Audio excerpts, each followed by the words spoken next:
મંગલમ ભગવાન વીરો મંગલમ ગૌતમો ગણી મંગલમ કુંદ કુંદાર્યો જૈન ધર્મોસ્તુ મંગલમ સર્વમંગલ માંગલ્યમ સર્વકલ્યાણકારકમ પ્રધાનાં સર્વધર્માણાં જૈનમ જયતુ શાસનમ જૈનમ જયતુ શાસનમ.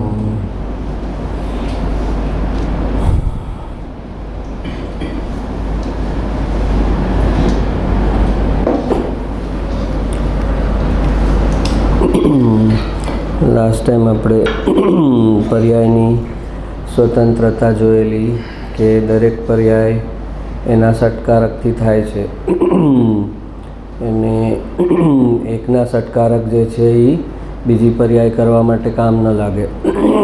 જેવી રીતે ગોદરેજના 2 તાળા હોય પણ એકની ચાવી બીજામાં ન જાય, એવી રીતે દરેક પર્યાયના ષટકારક અલગ છે અને સ્વતંત્રતાથી ઉત્પન્ન થાય છે. તો સમ્યક દર્શનની જે પર્યાય છે એના ષટકારક અલગ છે અને રાગ અને મિથ્યાત્વ છે એ જે ઉત્પન્ન થાય છે પર્યાય એના ષટકારક અલગ છે.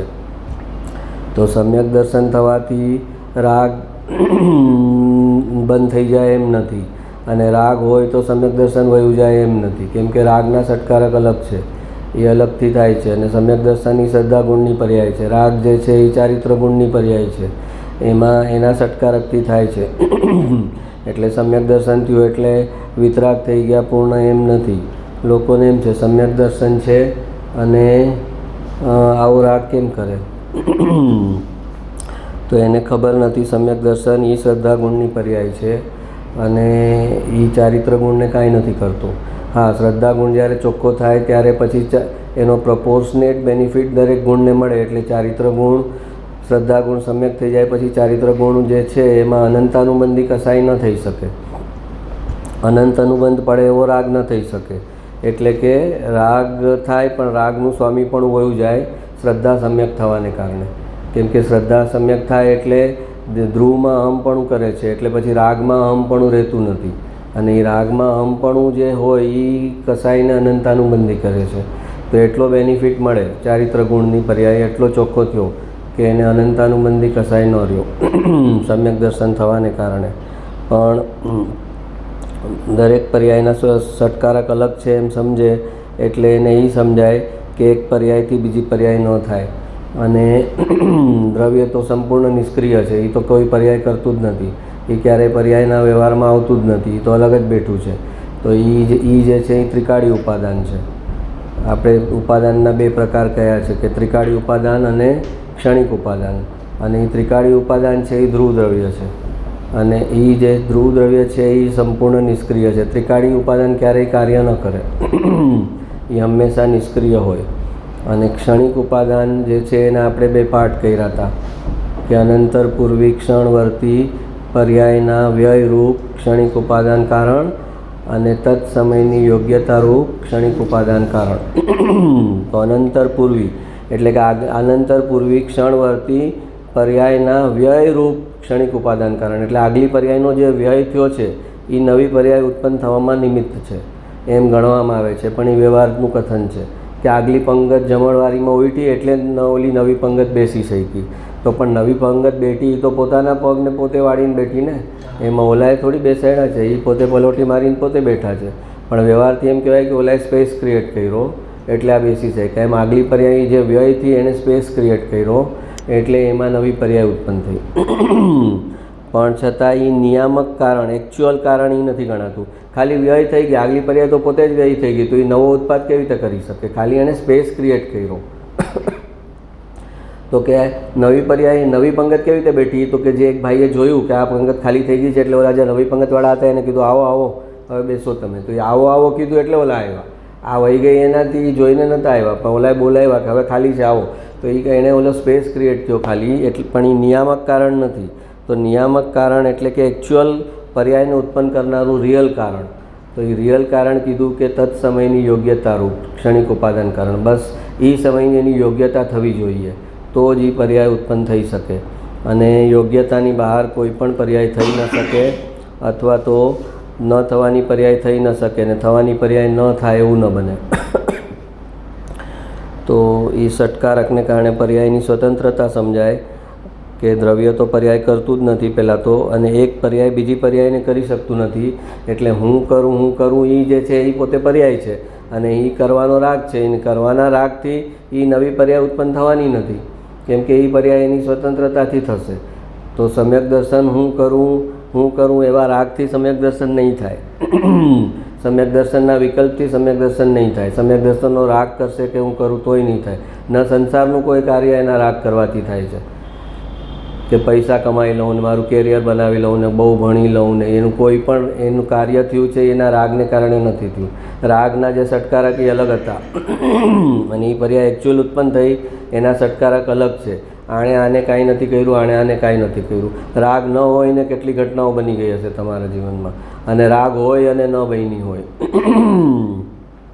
કોઈનો લવ મેરેજનો લવ તૂટ્યો હોય તો હવે એનો રાગ હતો ને ત્યાં ન થયો ને પછી પરણી ગયો કોઈ ભલતી ને તો અહીંયા રાગ નહોતો ને પરણવું પડ્યું. તો એ પર્યાય એના હાથમાં નથી. રાગ એનો હતો ત્યાં ન થયો, અને જ્યાં રાગ નહોતો ત્યાં એરેન્જ મેરેજમાં બેસી ગયો, અને પછી આખી જિંદગી રહ્યો કે મારે લવ હતો એ ન થયો ને એરેન્જ મેરેજમાં કરવા પડ્યા. તો એ જે ઘટના થાય છે એને એના રાગ સાથે કાંઈ સંબંધ નથી. હા, રાગને અનુરૂપ થઈ જાય છે એ એનું પુણ્ય છે. એને કહેવાય છે પુણ્ય, કે એને રાગ હતો અને એ જ પ્રમાણેનું એનું પુણ્ય હતું ને થઈ ગયું. અને એ પુણ્ય હતું એમ કહેવું એ વ્યવહાર છે. પણ રાગ હતો ને એવું જ એનું ક્રમબદ્ધ હતું. જે ક્રમબદ્ધ અનુસાર એનો રાગ હતો, જેવું ક્રમમાં થવાનું હતું એવો જ એને અનાયાસ રાગ હતો, એટલે એ સુખી થયો. તો ભગવાન કહે છે કે તું એમ જ કરી નાખ ને કે ક્રમબદ્ધ અનુસાર જ તારો રાગ કરી નાખ ને. ઓલું અનાયાસ એ ઇન્સિડન્ટલી કે કોઇન્સિડન્સથી થયું કે તારા રાગ અનુસાર ક્રમબદ્ધ થયું એટલે તું સુખી થયો, તો એની બદલે ઉલટું કરી નાખ કે જે ક્રમબદ્ધ હોય એ જ મારો રાગ. તો હવે એટલે જ્ઞાનીને કોઈ દુઃખી ન કરી શકે કે જે ક્રમબદ્ધ છે એ જ મારો રાગ છે. એટલે કે એનો ક્રમબદ્ધને સ્વીકાર કરી લેવો એ જ એનો રાગ કહેવાય. તો કે ક્રમબદ્ધને સ્વીકાર કરી લીધો એટલે હવે દુઃખ જ ન રહ્યું. તો આ બધું સમજવાનો છેલ્લો હેતુ એનો એ છે કે એ બધી કરતાપણાથી રહિત થાય, વિકલ્પથી રહિત થાય, તો પછી પોતાના આત્મામાં સ્થિર થઈ શકે, દ્રવ્યમાં જઈ શકે અને ધ્યાન કરી શકે.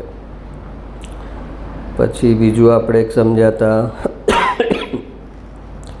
કે આયુષ્યનો બંધ જે 2/3 પડે એમાં આપણે એક દ્રષ્ટાંત લીધેલું કે 81 વર્ષનું એક માણસનું આયુષ્ય છે અને એનો આયુષ્યનો પહેલો બંધ પડે 2/3 આયુષ્ય પૂરું થાય ત્યારે. એટલે કીધું કે 27 તેરી 81 એટલે 54 વર્ષે એનો આયુષ્યનો બંધ પહેલો પડે, અને એ વખતે ન પડે તો બાકી બચ્યા 27, એને પાછા 9 તેરી 27 કરો અને એનું 2/3 કરો એટલે 18 વર્ષ. તો એ 54માં 18 વર્ષ એ એડ કરો એટલે 72મેં વર્ષે એને બીજો આયુષ્યનો બંધ પડે. પછી બચ્યા 9 વર્ષ નહીં 18 વર્ષ બચ્યા, 9 તેરી 27, 9 બચ્યા તો 3 દુ 6 એટલે 72માં 6 એડ કરો એટલે 78 વર્ષે એને થર્ડ બંધ પડવાની શક્યતા. અને એ પછી 3 વર્ષ બચ્યા એનું 2/3 એટલે 2 એડ કરો એટલે 80મેં વર્ષે એને પાછો ચોથો બંધ પડી શકે. અને પછી વર્ષ બચ્યું એમાંથી 8 મહિના 2/3 એટલે તો 80 વર્ષ અને 8 મહિના ઉપર એને 5મો બંધ પડી શકે. તો આ આયુષ્ય જે છે એ જીવનમાં એક જ વાર બંધ પડે, અને બાકીના જે કર્મો 7 છે એનો નિરંતર બંધ પડતો હોય. જ્ઞાનાવર્ણ્ય, દર્શનાવર્ણ્ય, મોહનીય, વેદનીય, નામ, ગોત્ર, અંતરાય આ બધાનો ક્ષણે ક્ષણે બંધ પડતો હોય. પણ આયુષ્ય કર્મ છે એનો બંધ એક જ વાર પડે. એકવાર પડી જાય પછી નવેસરથી બંધ ન પડે. તો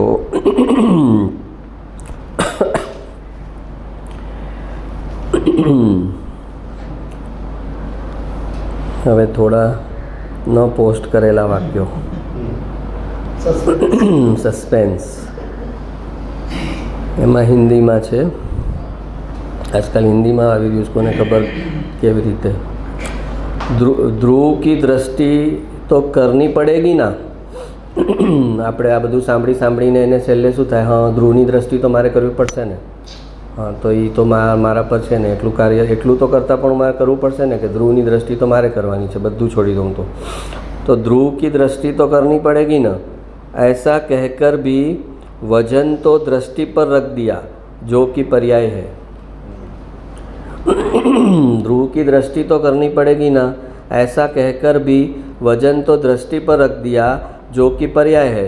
और ऐसे ध्रुव को पकड़ने के नाम पर भी उसने पकड़ ली पर्याय, और अनादि से चली आ रही भूल वैसी की वैसी ही रह गई। શું કીધું સમજાણું? કે ધ્રુવની દૃષ્ટિ કરવાની છે. ચાલો હવે બધું બરાબર, કે કાંઈ તું અકર્તા છે પણ ધ્રુવની દૃષ્ટિ તો કરવાની ને. તો કે ઉપદેશ બોધમાં કરની પડેગી એમ જ આવે, પણ એના સમયે થશે અને એ થશે ત્યારે તું એનો જ્ઞાતા દ્રષ્ટા છે. પણ ઉપદેશ બોધમાં એમ કહેવામાં આવે કે ધ્રુવની દૃષ્ટિ કર, પર્યાયની દૃષ્ટિ છોડ. તો પછી એની અંદર આ વિકલ્પ બેસી જાય છે કે ધ્રુવનું દૃષ્ટિ તો મારે બેસાડવાની છે.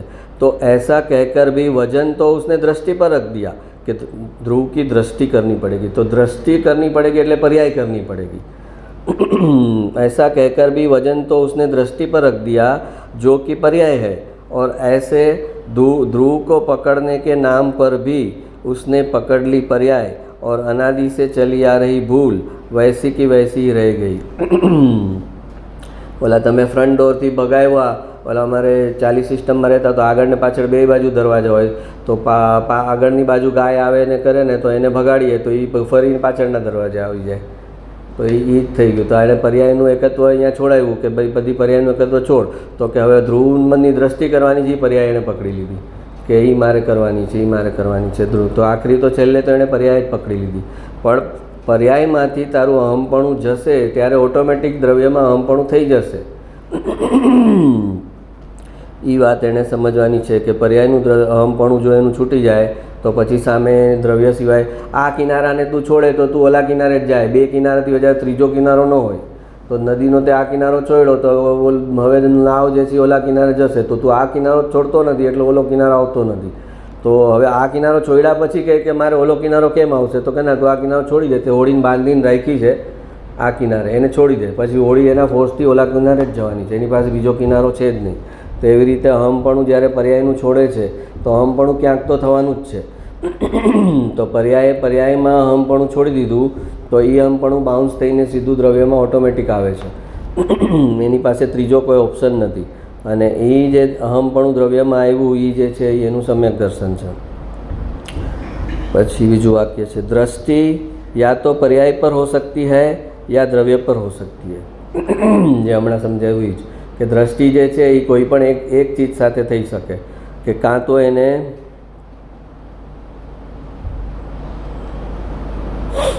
દીપકભાઈ કા જોઈન કરો.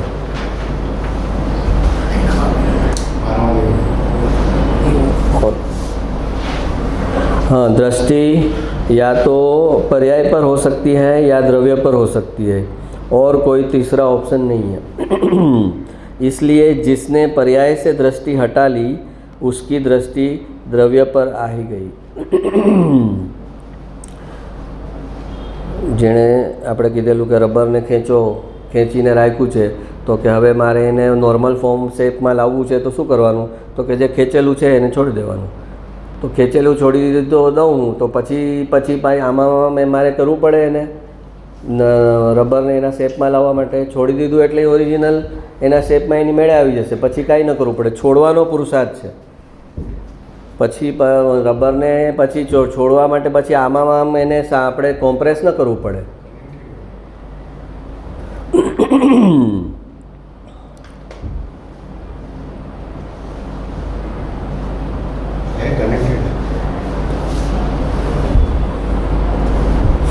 વોઇસ ક્રેક થાય છે.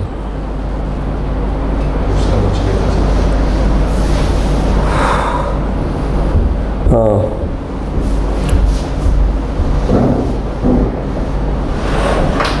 तो શું કીધું કે दृष्टि या तो पर्याय पर हो सकती है या द्रव्य पर हो सकती है, और कोई तीसरा ऑप्शन नहीं है. દ્રષ્ટિ એટલે આમ જોવાની વાત નથી. દ્રષ્ટિનો અહીંયા મતલબ છે અહમપણું કરવું, કોઈ ચીજને પોતાની ગણવી. તો કાં તમે પર્યાયને પોતાની ગણી શકો, કાં તમે દ્રવ્યને પોતાનું ગણી શકો, પણ બેયને એકસાથે પોતાનું ન ગણી શકો. એટલે જેવી તમે પર્યાયમાંથી તમે અહમપણું છોડી દો તો એ શ્રદ્ધાગુણની પર્યાય છે. અહમપણું કરવું એ શ્રદ્ધાગુણની પર્યાય જે છે એ દ્રવ્યને પકડી લે છે. इसलिए जिसने पर्याय से दृष्टि हटा ली उसकी दृष्टि द्रव्य पर आ ही गई. પછી છે ત્રીજું વાક્ય, મિથ્યાત્વ સહિત મંદિર જઈ પૂજા કરનારને હું પૂજા કરનાર છું એવી ઊંધી શ્રદ્ધા હોય છે. મિથ્યાત્વ સહિત મંદિર જઈ પૂજા કરનારને હું પૂજા કરનાર છું એવી ઊંધી શ્રદ્ધા હોય છે. હું ક્રિયાનો કરનાર નહીં પણ જાણનાર છું એવી સમ્યક શ્રદ્ધા એને હોતી નથી.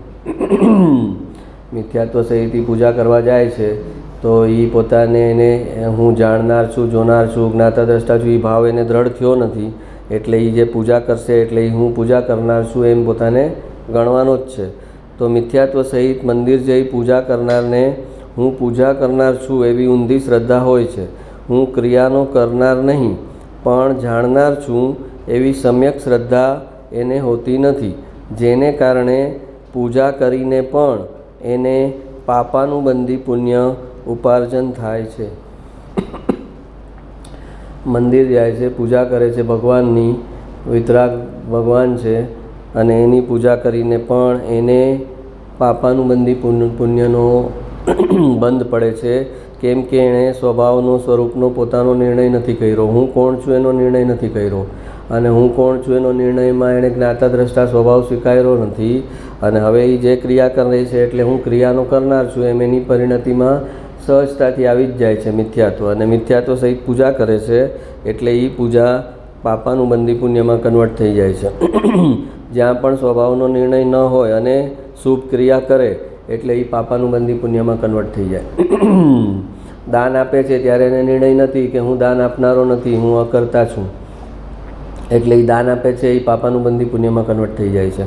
તો પાપાનુબંધી પુણ્યને અટકાવવા માટેનો જે રસ્તો છે એ છે કે એને સ્વભાવનો નિર્ણય હોય, એટલે કે એનું મિથ્યાત્વ છૂટેલું હોય અને એને દ્રઢ સ્વભાવનો નિર્ણય હોય કે હું જોનાર જાણનાર છું, જ્ઞાતા દ્રષ્ટા છું, હું ક્રિયાનો કરનાર નથી, હું આપનાર નથી, લેનાર નથી અને જે થઈ રહ્યું છે એનો હું જાણનાર છું. તો એ નિર્ણય હોય અને પછી શુભ ક્રિયા હોય તો એ પુણ્યાનુબંધી પુણ્યમાં કન્વર્ટ થઈ જાય. પણ એ નિર્ણય ન હોય અને શુભ ક્રિયા કરે તો પછી પાપાનુબંધી પુણ્યમાં કન્વર્ટ થાય. એટલે એ પુણ્ય જ્યારે ઉદયમાં આવશે ત્યારે એનાથી એને નવો પાપનો બંધ પડશે. પુણ્યનો ઉદય આવશે અને એને પાપ બનાવશે એટલે એ પુણ્ય શા કામનું? પુણ્યનો ઉદય આવે ને નવું પુણ્ય બને તો કામનું, પણ પુણ્યનો ઉદય આવે અને એને નવું પાપ બને એટલે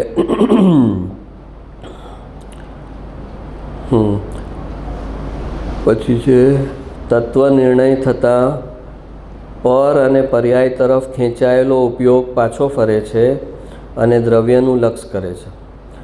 એની અંદર તત્વનો નિર્ણય થાય કે હું ધ્રુવ દ્રવ્ય છું અને ધ્રુવ જે છે એ મારું સ્વરૂપ છે, સમયે સમયે જે પલટાતી પર્યાય છે એ મારું સ્વરૂપ નથી, એમ તત્વ નિર્ણય થતાં પર અને પર્યાય તરફ ખેંચાયેલો ઉપયોગ પાછો ફરે છે. એનો આ જે તત્વનો નિર્ણય થતાં એને પર અને પર્યાય જે છે, જે વસ્તુ મારી નથી ત્યાંથી ઓટોમેટિક ઉપયોગ પાછો ફરી જાય છે અને જ્યાં અહમપણું છે એ તરફ વળી જાય છે ઉપયોગ. તો અને દ્રવ્યનું લક્ષ કરે છે અને ત્યાંથી પાછો ફરતો નથી. પર્યાયથી પાછો ફરે છે ઉપયોગ અને શું કરે છે? દ્રવ્યનું લક્ષ કરે છે અને ત્યાંથી પાછો નથી ફરતો. પર્યાયથી ઉપયોગ પાછો ફર્યો, દ્રવ્ય પર આવ્યો અને દ્રવ્યથી પાછો નથી ફરતો. એ પાછો નથી ફરતો એનું નામ ધ્યાન. જ્ઞાનનો ઉપયોગ પર્યાયથી પાછો ફર્યો અને દ્રવ્ય ઉપર આવ્યો અને દ્રવ્યથી પાછો હટતો નથી, કેમ કે આ હું છું, આ હું છું, આ હું છું, તો એ થઈ ગયું ધ્યાન. ત્યાંથી પાછો ફરતો નથી એને જ ધ્યાન કહે છે. જ્ઞાનના ઉપયોગનું દ્રવ્ય ઉપરથી પાછા ન ફરવું એનું જ નામ ધ્યાન. જ્ઞાનનો ઉપયોગ જે છે, હા પર્યાય તરફ ગયો છે ત્યારે બી ધ્યાન છે. કયું? આર્ત ધ્યાન, રૌદ્ર ધ્યાન. અને જ્ઞાનના ઉપયોગે સ્વદ્રવ્યને લક્ષ બનાવ્યું અને ત્યાંથી પાછો ફરતો નથી, ત્યાં લીન થઈ ગયો, ત્યાં ઠેરી ગયો, ત્યાં એ તન્મય થઈ ગયો. એકાગ્ર થઈ ગયો અને ત્યાંથી પાછો ન ફર્યો, તો એ પાછો ન ફર્યો એટલે એ ધ્યાન થઈ ગયું. એનું નામ જ્ઞાનના ઉપયોગનું દ્રવ્ય ઉપરથી પાછા ન ફરવું, એનું જ નામ ધ્યાન. ધ્યાન કોઈ અલગ વસ્તુ નથી, પણ એની વસ્તુનું જ્ઞાન કરતા રહેવું એનું નામ ધ્યાન. તમે એક જ ચીજને જોયા કઈ રીતે તમે શું કર્યું? તમે એની જ વસ્તુને જ્ઞાન કર્યું, ચાલુ રાખ્યું. તમે એને પહેલે સમયે એનું જ્ઞાન કર્યું, બીજે સમયે એનું જ્ઞાન કર્યું, ત્રીજે સમયે એનું જ્ઞાન કર્યું. તો જ્ઞાન કન્ટિન્યુઅસ એક જ વસ્તુનું કર્યું, એનું નામ ધ્યાન. ધ્યાન કોઈ અલગ ચીજ નથી, એકની એક વસ્તુનું જ્ઞાન કરું. પછી સંસારમાં બી એકની એક વસ્તુનું જ્ઞાન કરે. મનગમતી વસ્તુ છે અને એ ત્યાં તલ્લીન થઈ જાય છે, તો એ એનું ધ્યાન થાય છે, પણ એ સ્વદ્રવ્ય નથી, પરમાં ધ્યાન છે. એટલે એ આર્ત ધ્યાન રૌદ્ર ધ્યાનમાં જશે અને એનું ફળમાં એને અધોગતિ આવશે. અને અહીંયા સ્વદ્રવ્યનું એકનું એક ધ્યાન કરશે, એકનો એક ઉપયોગ ત્યાં ટકાવશે, એટલે એની બધી જે ગતિ છે એ બંધ થઈ જશે અને જે પંચમ ગતિ છે મોક્ષ એ ચાલુ થશે.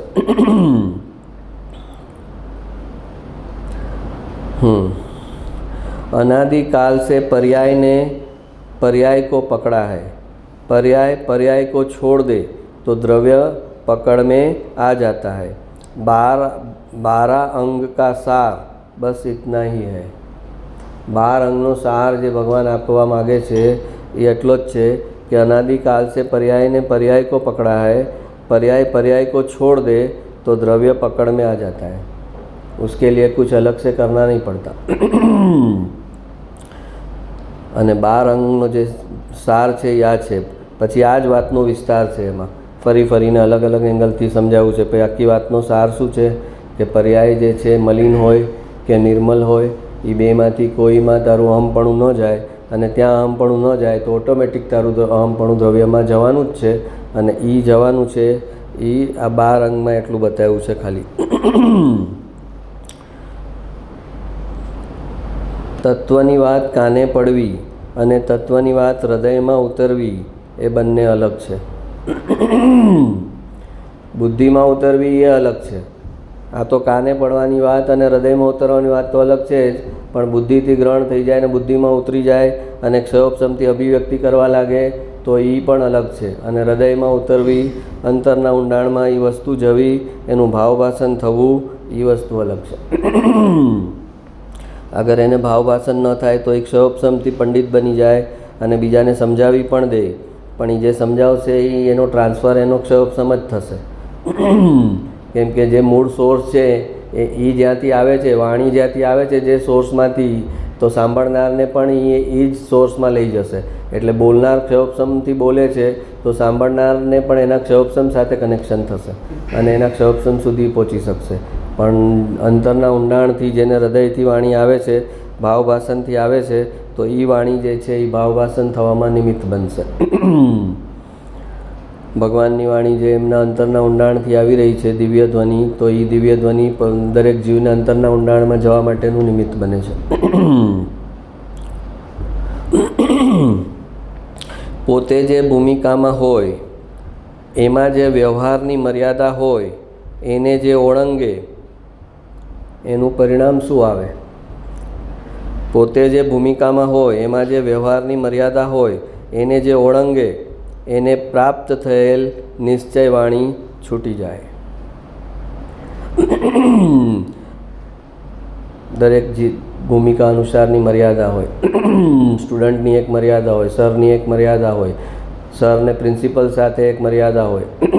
તો દરેક વ્યવહારના સ્તર પર એક મર્યાદા છે અને એ મર્યાદાની બહાર જાય તો એનું પરિણામ શું આવે? તો કે આ એ લૌકિકમાં તો જે આવે એ, પણ અધ્યાત્મમાં એને જે આ શુદ્ધ નિશ્ચય વાણી છે એ વ્યવહાર તોડશે તો એને શુદ્ધ નિશ્ચય વાણી છૂટી જશે. અને પછી વ્યવહારને મુખ્યતાથી સમજાવનારા કુગુરુ સાથે એનું ઋણાનુબંધ થઈ જશે. સદગુરુ સાથે ઋણાનુબંધ તોડ્યું એટલે કોઈ ઋણાનુબંધની જે કિંમત આવશે એ ક્યાં ચૂકવાશે? તો કે કુગુરુ સાથે તારું ઋણાનુબંધ એની મેળે થઈ જશે. તારે કાંઈ કરવું નહીં પડે. કુગુરુ સાથે કોઈને કરવું નથી હોતું ઋણાનુબંધને, એ કેવી રીતે ફસાઈ જાય છે? કેમ કે સદગુરુ સાથે આગળ મિસબિહેવ કરીને આવ્યો છે એટલે એને ચોઈસ નથી. હવે એને એનું કર્મનું ફળ ભોગવવાનું છે. તો એને એમ ભલે લાખ હોય કે હું તો કોઈ કુગુરુના ચક્કરમાં ફસાવું જ નહીં ને. અરે ભાઈ, ભલભલા MBBSઓને અમે જોયા કે આમ ઉડવેશ કરાવતા હતા, એવા કુગુરુના ચક્કરમાં ફસાણા હતા. ભણેલ ગણેલ હોય ને એની બુદ્ધિ પ્રવલી ખતમ થઈ જાય, એટલું હિપ્નોટિઝમ થઈ જાય અને તારું કર્મ ઉદયમાં હોય ને સામે એવી વ્યક્તિ હોય તો એ વ્યવહાર પછી ઉઠબેસ કરીને સમજાવશે. જે સાચી જગાએ વ્યવહાર સમજ, જેમ કૃપાળુદેવ હતા અને ઓલા કીધું એક જણાએ કે તમને આટલી ખબર નથી પડતી કે આ મોહપતિ બાંધીને પ્રવચન આપવું જોઈએ. કેટલા બધા આ વાયરાના જીવ, હવાના જીવ મરી જાય. આટલા મોટા જ્ઞાની થયા છો ને આટલી ખબર નથી તમને કે મારે મોહપતિ બાંધીને પ્રવચન આપવું જોઈએ. અને એમ કરીને ગુસ્સો કરીને ઊભો થઈને વયો ગયો. હવે કૃપાળુદેવ ચોથા ગુણસ્થાન પર સમ્યક દ્રષ્ટિ છે, એને મોહપતિ બાંધવાનો નિયમ ન લાગુ પડે. મુનિનો નિયમ છઠ્ઠા સાતમા ગુણસ્થાને હોય ત્યારે આવે. ગૃહસ્થ છે અને ચોથા ગુણસ્થાનમાં છે, એને આ ચીજ ન આવી શકે. છતાં ઓલો એને એના ઉપર કહે કે તમે મોહપતિ નથી બાંધી તો આટલી અક્કલ નથી તમારામાં. તો ત્યારે એ ગયા પછી કૃપાળુદેવે કીધું કે જે છૂટવાની જગા છે ત્યાં બંધાય છે. હવે આને કોણ છોડાવશે? જે જગાએ કર્મ છોડવાના હતા છૂટી જાય એ જગાએ આ નવા કર્મો ઉત્પન્ન કરે છે, તો હવે એને કોણ છોડાવશે?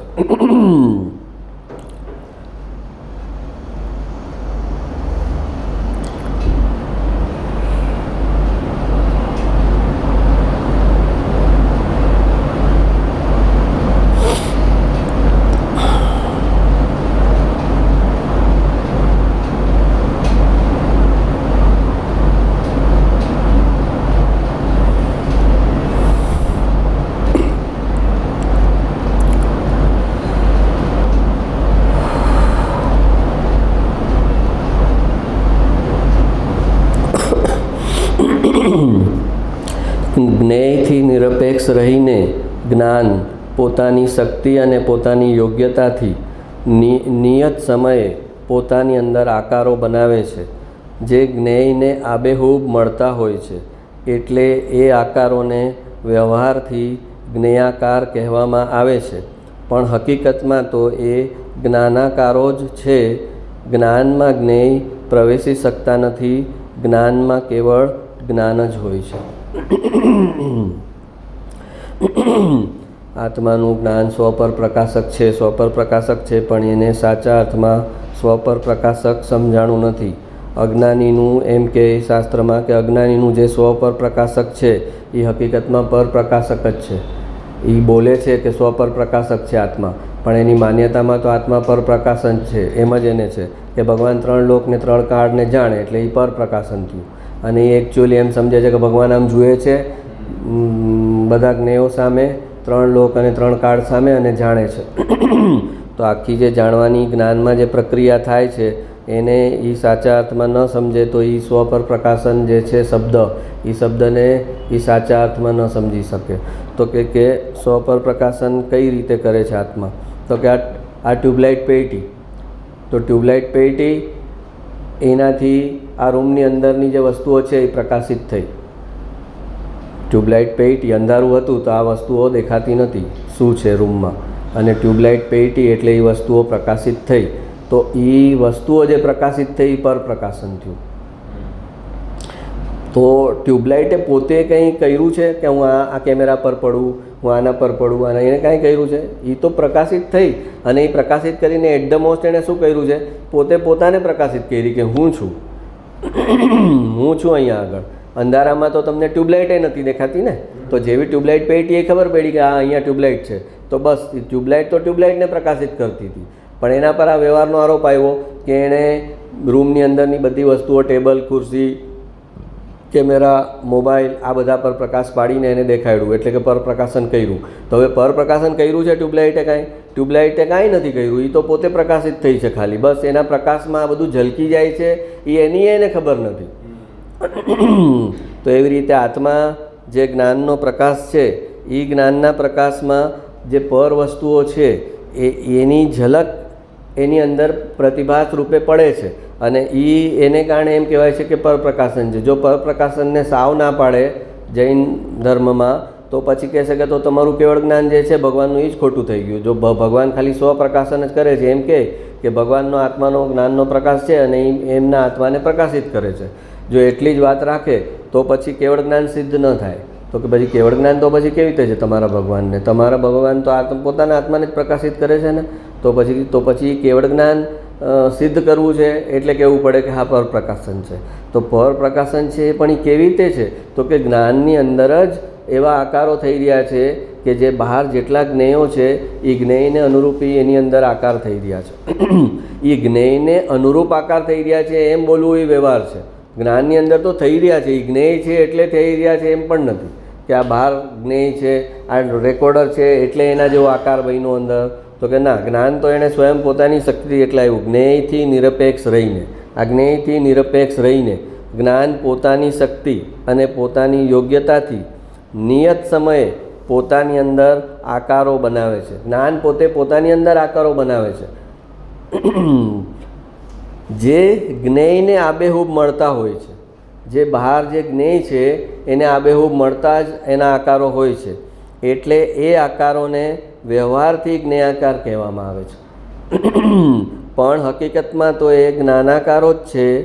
જ્ઞાનમાં જ્ઞેય પ્રવેશી શકતા નથી. જ્ઞાનમાં કેવળ જ્ઞાન જ હોય છે. આપણે ઓલો સાકરના લોટનું જે દ્રષ્ટાંત લીધું છે કે સાકરના લોટમાં આપણે કીધું કે આ ચકલી બનાવી, મોર બનાવ્યો, તો એ થઈ ગયું જ્ઞેયાકાર કે સાકરના લોટે આ જ્ઞેય જેવો આકાર લીધો. પણ એ જે જ્ઞેય જેવો આકાર લીધો છે એ છે તો સાકરનો જ લોટ, એટલે કે હકીકતમાં એ જ્ઞાનનો જ આકાર છે. આત્મા ઉપર એ ચીજ લગાવીએ તો એમ આવે કે એ હકીકતમાં જ્ઞાનનો જ આકાર છે. અને એટલે કીધું જેમ આપણે ઓલું ચંદ્ર હોય અને એનું પ્રતિબિંબ પડતું હોય સરોવરમાં, તો કહેવાય કે સરોવરમાં ચંદ્ર દેખાય છે. પણ એ જ્યાં ચંદ્ર દેખાતો હોય ત્યાં તમે હાથ નાખો તો એમાં કંઈ ચંદ્ર આવે કે હાથમાં શું આવે? પાણી આવે. તો ત્યાં તમે હાથ નાખો તો પાણી છે, અને છતાં તમે કહો છો કે સરોવરમાં ચંદ્ર દેખાય છે. તો દેખાય છે ખરું, અને પણ એ જે ચંદ્ર બનેલો છે, સરોવરનો જે ચંદ્ર બનેલો છે, એ શેનો બનેલો છે? એ તો પાણીનો બનેલો છે. એ તો પાણીની પર્યાય છે. એમાં ચંદ્રના કોઈ ઓલા માટી, ખડક કે કાંઈ એની જે છે બધા મિનરલ્સ ને પથ્થર એ કાંઈ જ નથી એમાં. એ ચંદ્રનો પ્રતિભાસ એમાં જરૂર પડ્યો છે.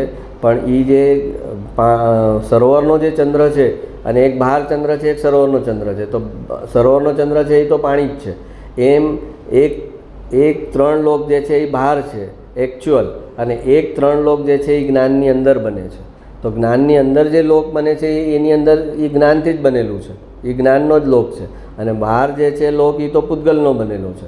તો એ પૂતગલનો બનેલો જ્ઞાનમાં પ્રવેશતો નથી, પણ જ્ઞાન પોતે પોતાની શક્તિથી લોકાલોક જેવા છે એવો જ આખો લોક, 3 લોક જ્ઞાનની અંદર ઊભા થાય છે. નરક, દેવલોક અને મધ્યલોક, એ બધું જ જ્ઞાન પોતાની શક્તિથી આખું અંદર લોક ઊભો કરે છે. અને એ જે છે એ ભગવાનના જ્ઞાનમાં આવે છે. ભગવાન તો જ્ઞાનનું જ્ઞાન કરે છે, પણ કહેવામાં આવે કે ભગવાને જ્ઞેયનું જ્ઞાન કર્યું. કેમ કે એ જે જ્ઞાન જે છે જેમાં આકારો છે એ ઓલા જ્ઞેયને મળતા આવે છે. એટલા માટે એમ કહેવામાં આવે છે કે ભગવાને જ્ઞેયનું જ્ઞાન કર્યું. પણ ભગવાન હકીકતમાં જ્ઞાનનું જ્ઞાન કરે છે. એટલે સ્વપ્રકાશન છે એ હકીકતમાં પરપ્રકાશન છે, અને એક અપેક્ષાએ વ્યવહારથી પરપ્રકાશન પણ છે. કેમ કે ભગવાન જે છે બધું જ જાણી તો લે છે. હવે ઓલાને કે ભગવાનને પૂછ્યું કે આ મરીચીનું શું થશે? તો કે ભાઈ એનો એ તો 24માં તીર્થંકર થશે, હજી વાર છે એને. તો એ પરને જાણી તો લીધું ને, પણ પરને જાણ્યું છે ક્યાં? પરને જાણ્યું છે સ્વમાં રહીને. સ્વમાં રહી અને પરને જાણ્યું છે.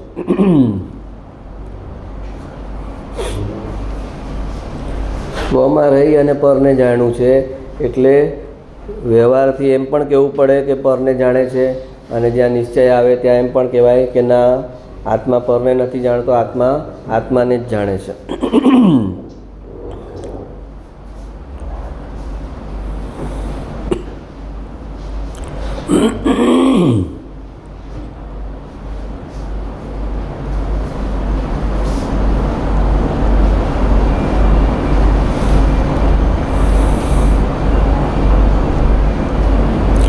અનેકાંત એ જ્ઞાનનો ધર્મ છે, શ્રદ્ધાનો નહીં. શ્રદ્ધાનો ધર્મ સદાય સમ્યક એકાંત જ હોય છે. અનેકાંત એટલે કે બધું જ, બધા જ એંગલથી, બધા જ પાસાથી બધું જ કન્સિડર કરવું, કોઈ ચીજ છૂટી ન જાય. તો કહે છે કે એ જ્ઞાનનો ધર્મ છે. બધી જ ચીજનું જ્ઞાન કરવું એ જ્ઞાનનો ધર્મ છે, શ્રદ્ધાનો નહીં. શ્રદ્ધાનું કામ નથી કે એ બધી ચીજનું અહમપણું કરે. શ્રદ્ધા જે છે એનું કામ છે એક જ જગાએ અહમપણું કરવાનું. અત્યારે અજ્ઞાન દશામાં પર્યાયમાં અહમપણું કરે છે તો પર્યાયને સર્વસ્વ સમજે છે અને દ્રવ્યને ભૂલી જાય છે. અને જ્યારે દ્રવ્યમાં અહમપણું કરે છે ત્યારે પર્યાયને ભૂલી જાય છે. તો જૈન ધર્મ અનેકાંત છે, જૈન ધર્મ અનેકાંતવાળો ધર્મ છે. તો એના ઘણા બધા રોંગ મિનિંગ લોકોએ નીકાળ્યા. અનેકાંત એટલે કે બધાનો જ સ્વીકાર આપે, બધાની જ હા પાડે, એ અનેકાંત. એટલે કે કોઈ ખોટા નથી, એક અપેક્ષાએ તો બધા સાચા છે એમ કરીને બધાની હા પાડવી, એમ સમજે છે કે એટલે અનેકાંત. તો કે એમ અનેકાંત નથી. આ કાચનો ટુકડો જ છે અને આ હીરો જ છે, એ અનેકાંત છે. આ કાચનો ટુકડો પણ, આ પણ હીરો છે ને આ પણ હીરો છે, એનું નામ અનેકાંત નથી. જૂઠ જૂઠ જ છે અને સત્ય સત્ય જ છે, એમ અનેકાંત છે. તો કે બેયને જાણવાનું, તો આ જાણ્યું ને બેયને, જૂઠને જૂઠ રૂપે જાણ્યું, પિત્તળને પિત્તળ રૂપે જાણ્યું અને સોનાને સોના રૂપે જાણ્યું. પિત્તળ સોનું નથી, સોનું પિત્તળ નથી, એ જ અનેકાંત છે. અનેકાંત એટલે કે પિત્તળ એ સોનું ને સોનું એ સોનું, તો કે એમ નથી. તો અનેકાંતનો જૈન ધર્મનો લોકો નમોલોએ સવ સાવણમ કીધું તો કે હો બધા જ આખા જગતના બધા જ સાધુ સાધ્વીને નમસ્કાર. અન્ય મતના બી હોય, ઓલા બાવા હોય, ભગવાધારી વસ્ત્રો પહેરેલા હોય, એ બધા જ નમોલોએ સવ સાવણમમાં આવી ગયા. તો કે એમાં નમોલોએ સવ સાવણમમાં એ આવ્યા જ નથી. નમોલોએ સવ સાવણમમાં 6ઠ્ઠા 7મા ગુણસ્થાનના જે ભાવલિંગી મુનિ છે એ જ આવ્યા છે, એને જ વંદન કરવામાં આવે છે. દ્રવ્યલિંગી મુનિ પણ એ નમોલોએ સવ સાવણમમાં નથી આવતા. તો બાકી બધા અન્ય મતના અને બીજા બધા જે હોય એ એમાં ક્યાંથી આવે? તો શ્રદ્ધાનો ધર્મ સદાય સમ્યક એકાંત જ છે. સમ્યક એકાંત એટલે કે જે બીજી વસ્તુ છે એને ગૌણ કરી, એટલે કે એને કહેવાય સમ્યક એકાંત. બીજી વસ્તુનો નિષેધ નથી કર્યો. નિષેધ કર્યું હોય તો એ મિથ્યા એકાંત થઈ જાય. પણ બીજી વસ્તુને સ્વીકારી છે, પણ ગૌણ રૂપે સ્વીકારી છે. અને એટલે એને કીધું કે શ્રદ્ધાનો ધર્મ સદાય સમ્યક એકાંત છે. એટલે હવે એ ગૌણ રૂપે સ્વીકારેલું છે, એ જ્ઞાને સ્વીકાર્યું છે. શ્રદ્ધા તો પાછી કહે છે કે મારા માટે તો બીજી કોઈ વસ્તુ જ નથી. સમ્યક એકાંત પણ શ્રદ્ધા કેવું, એ જ્ઞાનની અપેક્ષાથી કહેવામાં આવ્યું કે શ્રદ્ધાનો ધર્મ સદાય સમ્યક એકાંત છે. પણ હકીકતમાં તો શ્રદ્ધા બીજી વસ્તુને જ સ્વીકારતી નથી. સમ્યક એકાંત કીધું તો શ્રદ્ધાનો ધર્મ એ જ્ઞાનની અપેક્ષા લગાવીને કીધું કે જ્ઞાન એમ કહે છે કે તે પર્યાયને છોડી દીધી ને, એટલે તે સમ્યક એકાંત કર્યું. શ્રદ્ધા માનતી નથી. શ્રદ્ધાનો ધર્મ અહીંયા લખ્યું, શ્રદ્ધાનો ધર્મ સદાય સમ્યક એકાંત છે, એમ કહેનારું જ્ઞાન છે. શ્રદ્ધા સ્વીકારતી નથી. શ્રદ્ધા કહે છે બીજું કોઈ છે જ નહીં મારા માટે, તો મેં એકાંત કર્યું કેવી રીતે કહેવાય? પણ જ્ઞાન જાણે છે કે બીજું છે, પર્યાય છે, અને એણે દ્રવ્યમાં એકત્વ કર્યું છે, એ અપેક્ષાએ એણે એકાંત કર્યું છે.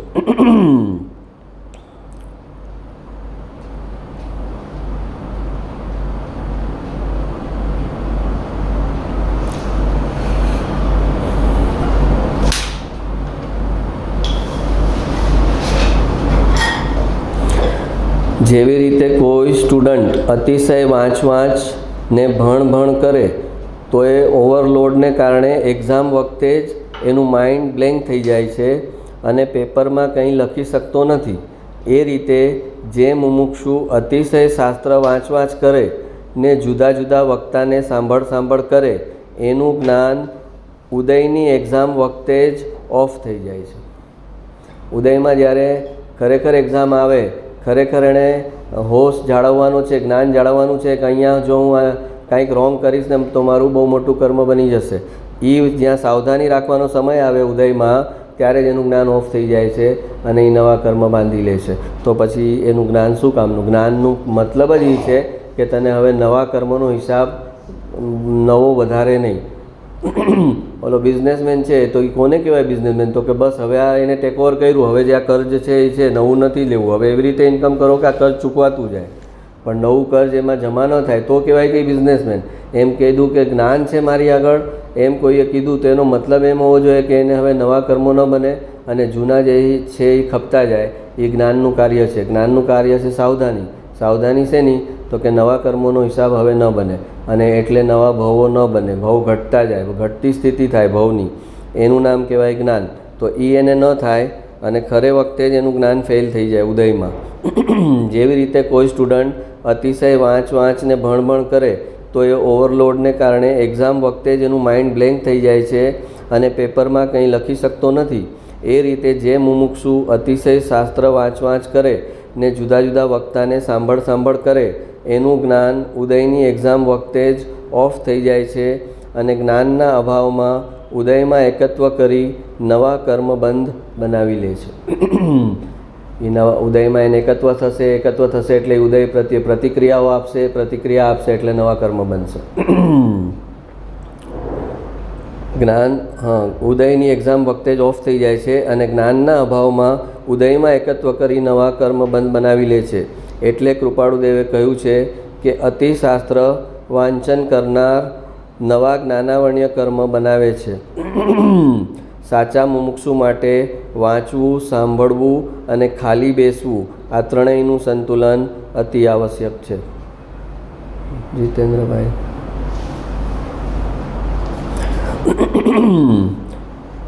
એટલે કૃપાળુદેવે કહ્યું છે કે અતિ શાસ્ત્ર વાંચન કરનાર,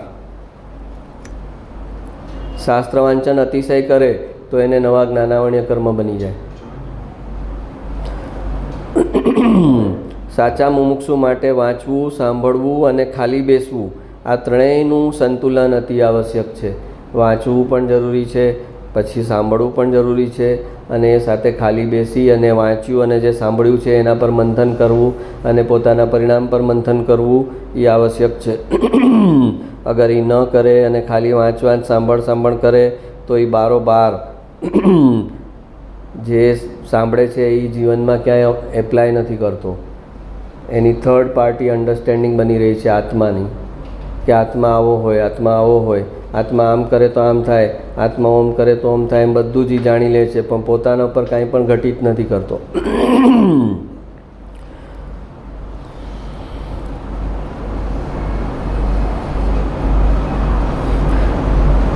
જે પણ સાંભળવામાં આવે એ પોતાના પર ઘટિત કરવાનું હોવું જોઈએ. એક મેસેજ વાંચો તો એ મેસેજને મારા ઉપર ઘટિત કરવાનો છે.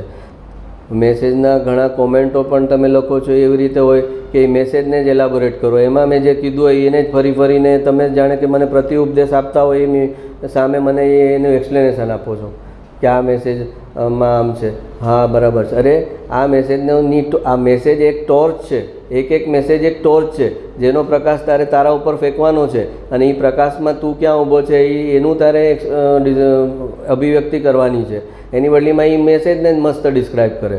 બરાબર છે, સેલ્ફ ઇન્ટ્રોસ્પેક્શન તો કરવું જ પડે, નહીંતર તો ખાલી ભાવભાષણ વગરનું કોરું ક્ષયક્ષમ થઈ જાય. તો એ તો જે મેં કીધું એક્ઝેક્ટલી એ જ નવા વર્ડ્સમાં એ એક્સપ્લેન કરે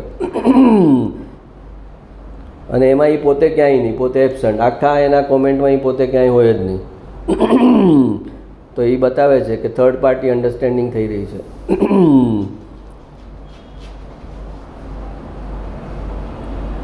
કુસંગ હોય તો કે હા કુસંગ કરે તો એને પછી આ સત્સંગ છૂટી જાય. અરે પણ હું ક્યાં ઊભો છું કુસંગમાં એના પર મારે લખવાનું છે કે મારે આ બાબતમાં સાવધાન રહેવું પડશે. હવે હમણાં આવ્યું કે ઓલું ફેક મુમુક્ષુનું લક્ષણ છે કે શું હતું ફેક મુમુક્ષુનું લક્ષણ? સત્સંગમાં જઈ અને એમ કે જરા પણ પોતાની જાતમાં રૂપાંતરણ કે ન આવે, ક્ષયોપસમ ભેગો કરે અને તો એ ફેક મુમુક્ષુન તો એના પર એલાબોરેટ કરે કે આ તો ફેક મુમુક્ષુનું લક્ષણ છે. પણ આમાં મારે સાવધાન રહેવાનું છે કે હું ફેક મુમુક્ષુ નથી ને, એમ ટોર્ચ મારા પર લેવાની છે. તો એની બદલીમાં એ ટોર્ચ પાછો બીજા ઉપર જ નાખે છે. હું અહીંયા નાખું છું ટોર્ચ, એ પાછો બીજા ઉપર ટોર્ચ નાખે છે. જ્ઞાન કયા સમયે કયા જ્ઞેયને જાણશે એ પણ સુનિશ્ચિત હોય છે. જાણવું એ જ્ઞાનનો સ્વભાવ છે, પણ શું જાણવું અને શું ન જાણવું એવો ચોઈસ જ્ઞાનમાં હોતો નથી.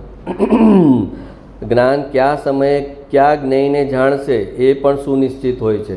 અગર અત્યારે આ મેસેજને મારે વાંચવાનો છે જ્ઞાનમાં તો એ જ મેસેજ વંચાશે અને હજી ઓલા દ્રષ્ટિના નિદાનના મેસેજ હજી વેઇટિંગમાં ઊભા રહેશે, કેમ કે એનું જ્ઞાન કરવાની, વાંચવાની, જાણવાની યોગ્યતા નથી થઈ.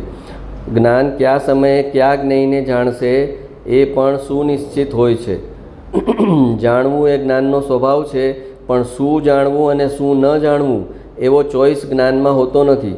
કેમ કે એવો ચોઈસ જો જ્ઞાનમાં હોય તો આત્માનો સ્વભાવ વિતરાગ ન રહ્યો.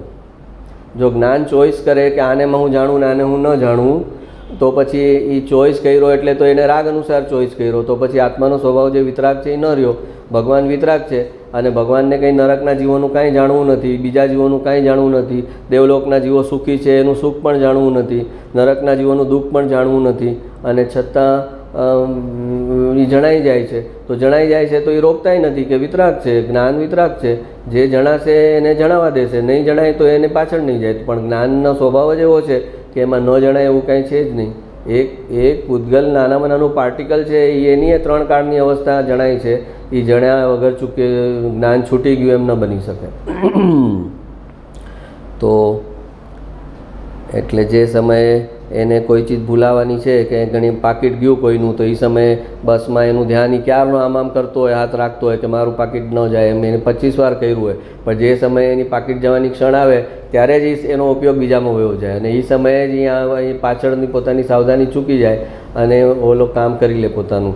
તો કહે છે કે એનું એને જાણવાનું છે એ સમય નિશ્ચિત છે, અને જ્યારે ઓલાનો યોગ થયો છે આનું પાકીટ મારવાનું, ત્યારે એ જ્ઞાન તો એનું ચૂકાશે જ, એનો ઉપયોગ ત્યાં આગળ આવશે જ નહીં, એને જ્ઞાનમાં ત્યાં અંતરાય આવશે જ. કેમ કે એને લક્ષ્મીના અંતરાય છે તો સામે એ પ્રમાણે એને એ સમયે જ્ઞાનનો અંતરાય પણ આવશે, નૈમિત્તિક સંબંધથી. એટલે એ કે હું કેટલું ક્યારનો ચેક કરતો હતો, કોઈમાં ટ્રેનમાં કોઈનો સામાન જાય તો એ આખી રાત બિચારો જાગ્યો હોય અને 2-2 કલાકે જોયું ના છે, અને જેવો અડધો કલાક એ સૂતો કે કંઈ ઉપયોગ એનો ગયો અને એટલી વારમાં એ ગાયબ થઈ જાય. તો એ તો તારા જ્ઞાનમાં કઈ ચીજ જણાવવાની છે, કેટલા સમય જણાવવાની છે, એ બધું સુનિશ્ચિત છે, અને એના ઉપર તારું કાંઈ ચાલતું નથી.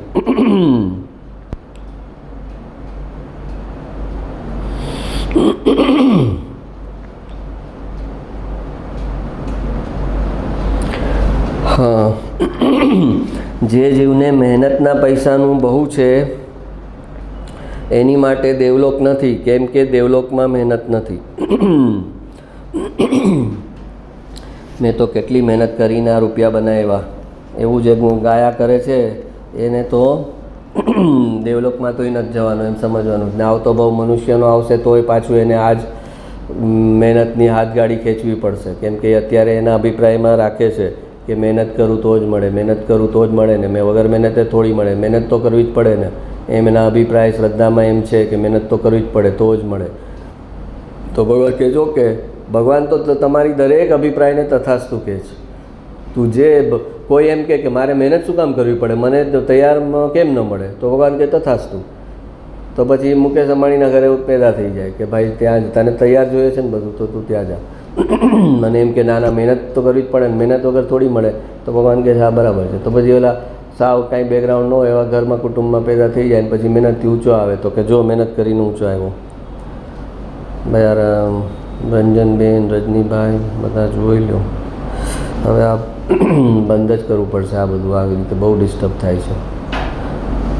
જે જીવને મહેનતના પૈસાનું બહુ છે, રંજનબેન કોનામાં છે?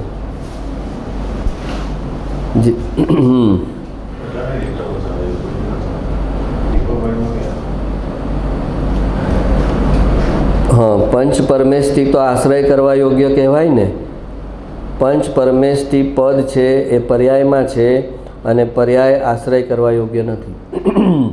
જે નમો અર્યંતાણમ જે છે, તો અર્યંતનું જે પદ છે, જે તો એ પોતાની અંદર દ્રવ્યમાં એ પદ પડેલું છે, એ પર્યાય પડેલી છે, અને એ પર્યાય ઉત્પન્ન થાય છે અર્યંત તરીકે. પછી સિદ્ધની જે પર્યાય છે એ પણ પોતાના દ્રવ્યમાં શક્તિ રૂપે એ પર્યાય પડેલી છે, એ પર્યાય સિદ્ધ પર્યાય ઉત્પન્ન થાય છે. પછી આચાર્ય થાય, ઉપાધ્યાય થાય, સાધુ સાધ્વી થાય, એ પણ એની અંદર એવી 6ઠા 7મા ગુણસ્થાનમાં આવ્યો એટલે એ મુનિ થયો, અને એમાં એને આચાર્ય, ઉપાધ્યાય કે સાધુ સાધ્વીની પદવી મળી. તો એ બધું જ જે છે એ પર્યાયમાં છે, અને પર્યાય આશ્રય કરવા યોગ્ય નથી.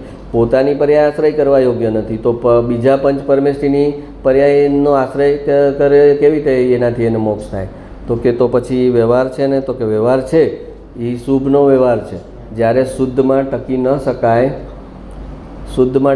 શકાય ત્યારે એવો શુભનો વ્યવહાર આવે છે, પણ આવે છે એટલે એ રાખવા યોગ્ય છે એમ નથી.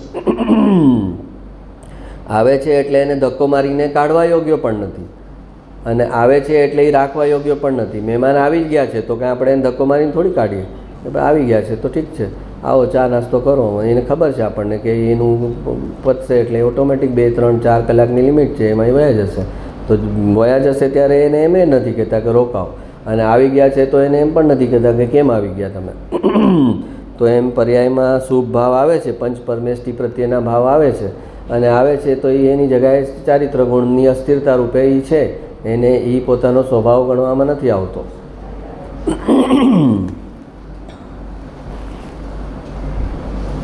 પરનું લક્ષ છોડે તો પ્રમાણ ઉપર આવે, પર્યાયનું લક્ષ છોડે તો નિશ્ચય ઉપર આવે, નિશ્ચયને અતિક્રાંત કરે તો અનુભવ ઉપર આવે. પરનું લક્ષ છોડે, આ પર વસ્તુ જે છે, પર જ્ઞેય છે, એનું લક્ષ છોડે એટલે એ પ્રમાણ ઉપર આવ્યો, એટલે પોતાના દ્રવ્ય ગુણ પર્યાય ઉપર આવ્યો. પરનું લક્ષ એટલે જ્ઞેયનું લક્ષ, એ જ્ઞેયનું લક્ષ છોડ્યું એટલે એ પોતાની જ્ઞાનની પર્યાય પર આવ્યો, જ્ઞાનની પર્યાય પર આવ્યો એટલે એ પ્રમાણની અંદર આવ્યો. હવે એ જ્ઞાનની પર્યાયનું લક્ષ છોડે તો પછી એ નિશ્ચય ઉપર આવે, તો પછી નિશ્ચય નહીં કહે છે કે પર્યાયને તું બાદ કરી અને ધ્રુવનું લક્ષ કર, એટલે એણે પર્યાયનું લક્ષ છોડ્યું તો એ નિશ્ચય ઉપર આવ્યો. અને હવે નિશ્ચયમાં એણે શું કર્યું કે આ ધ્રુવ દ્રવ્ય છે એ હું છું, આ ધ્રુવ દ્રવ્ય છે એ હું છું, અને એ નિશ્ચયને અતિક્રાંત કરે એટલે એ ધ્રુવનો જે વિકલ્પ છે એ નિશ્ચય નહીંનો નિશ્ચય નહીં આપેલો વિકલ્પ છે કે આ ધ્રુવ જે છે એ તું છો, આ ધ્રુવ જે છે એ તું છો, પણ એ છે વિકલ્પ. તો નિશ્ચયને પોતે એક વિકલ્પ છે, અને એને પણ અતિક્રાંત કરે ત્યારે એ નિર્વિકલ્પ દશામાં આવે, અને નિર્વિકલ્પ દશામાં આવે ત્યારે એને અનુભવ થાય. તો નિશ્ચયને એ શું કર્યું, સંસારના વિકલ્પો છોડાવ્યા અને ધ્રુવનો વિકલ્પ આપ્યો કે આ ધ્રુવ જે છે એ તું છો. સંસારનો વિકલ્પ છોડાવ્યો અને પર્યાયમાં જે કંઈ થઈ રહ્યું છે એનો વિકલ્પ છોડાવ્યો અને ધ્રુવનો વિકલ્પ આપ્યો. તો એનાથી એને દેવગતિ થશે, પણ એને મોક્ષ કરવા માટે એ જે નિશ્ચયને એનો વિકલ્પ છે કે હું ધ્રુવ દ્રવ્ય છું, ધ્રુવ દ્રવ્ય છું, ધ્રુવ દ્રવ્ય છું, એ વિકલ્પને પણ એ છોડી દેવાનું છે કે જેવી વસ્તુ છે એવી મારા જ્ઞાનમાં આવશે. ધ્રુવ રૂપે આવશે, પર્યાય રૂપે આવશે. પર્યાયમાં સહજતાથી જ મારું અહમપણું નહીં થાય, કેમ કે ઉત્પાદ વ્યયવાળી છે, અને જે શાશ્વત દ્રવ્ય છે એમાં સહજતાથી જ શ્રદ્ધા અહમપણું કરશે, એ સહજતાથી જ થશે, મારે કાંઈ કરવાનું નથી.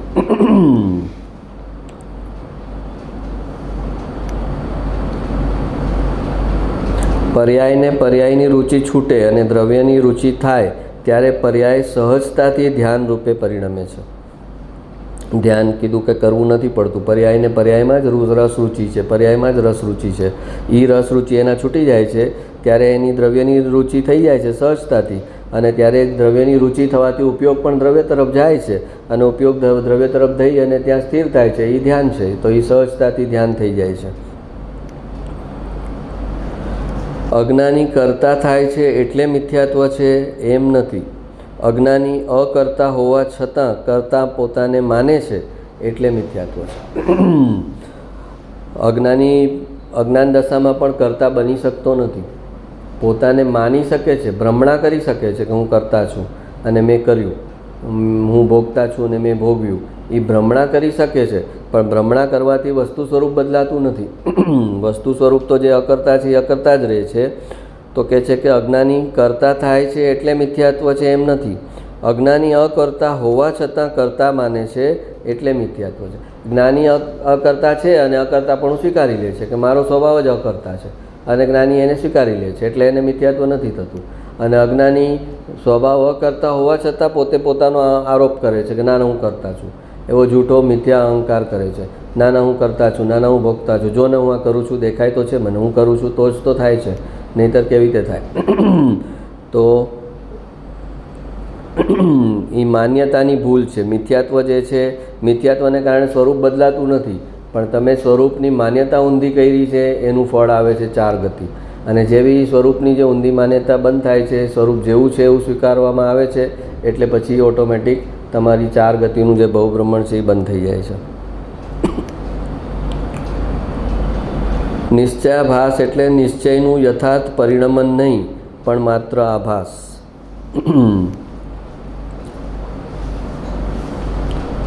નિશ્ચયાભાસ આપણે કહે છે ને, નિશ્ચયાભાસ, તો કે એમાં શું થયું, તો કે નિશ્ચયનું યથાર્થ પરિણમન નથી થયું કે હું દ્રવ્ય છું, તો હું દ્રવ્ય છું તો પછી એને પર્યાય ગૌણ રૂપે છે એમ એના જ્ઞાનમાં હોય. જ્યાં નિશ્ચયનું સાચું પરિણમન હોય ત્યાં આગળ વ્યવહાર હોય ગૌણ રૂપે. તો અહીંયા તો એણે પર્યાયનો નિષેધ જ કરી નાખ્યો, ત્યારે નિશ્ચયાભાસ થયો.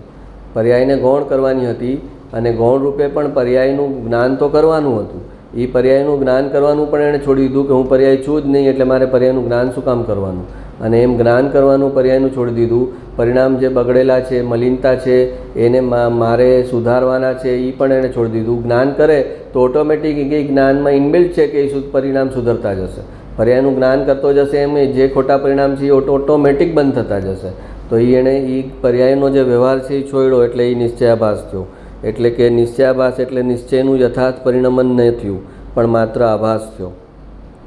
એણે માની લીધું કે મારા હાથમાં આત્મા આવી ગયો છે, પણ હકીકતમાં આવ્યો નહોતો.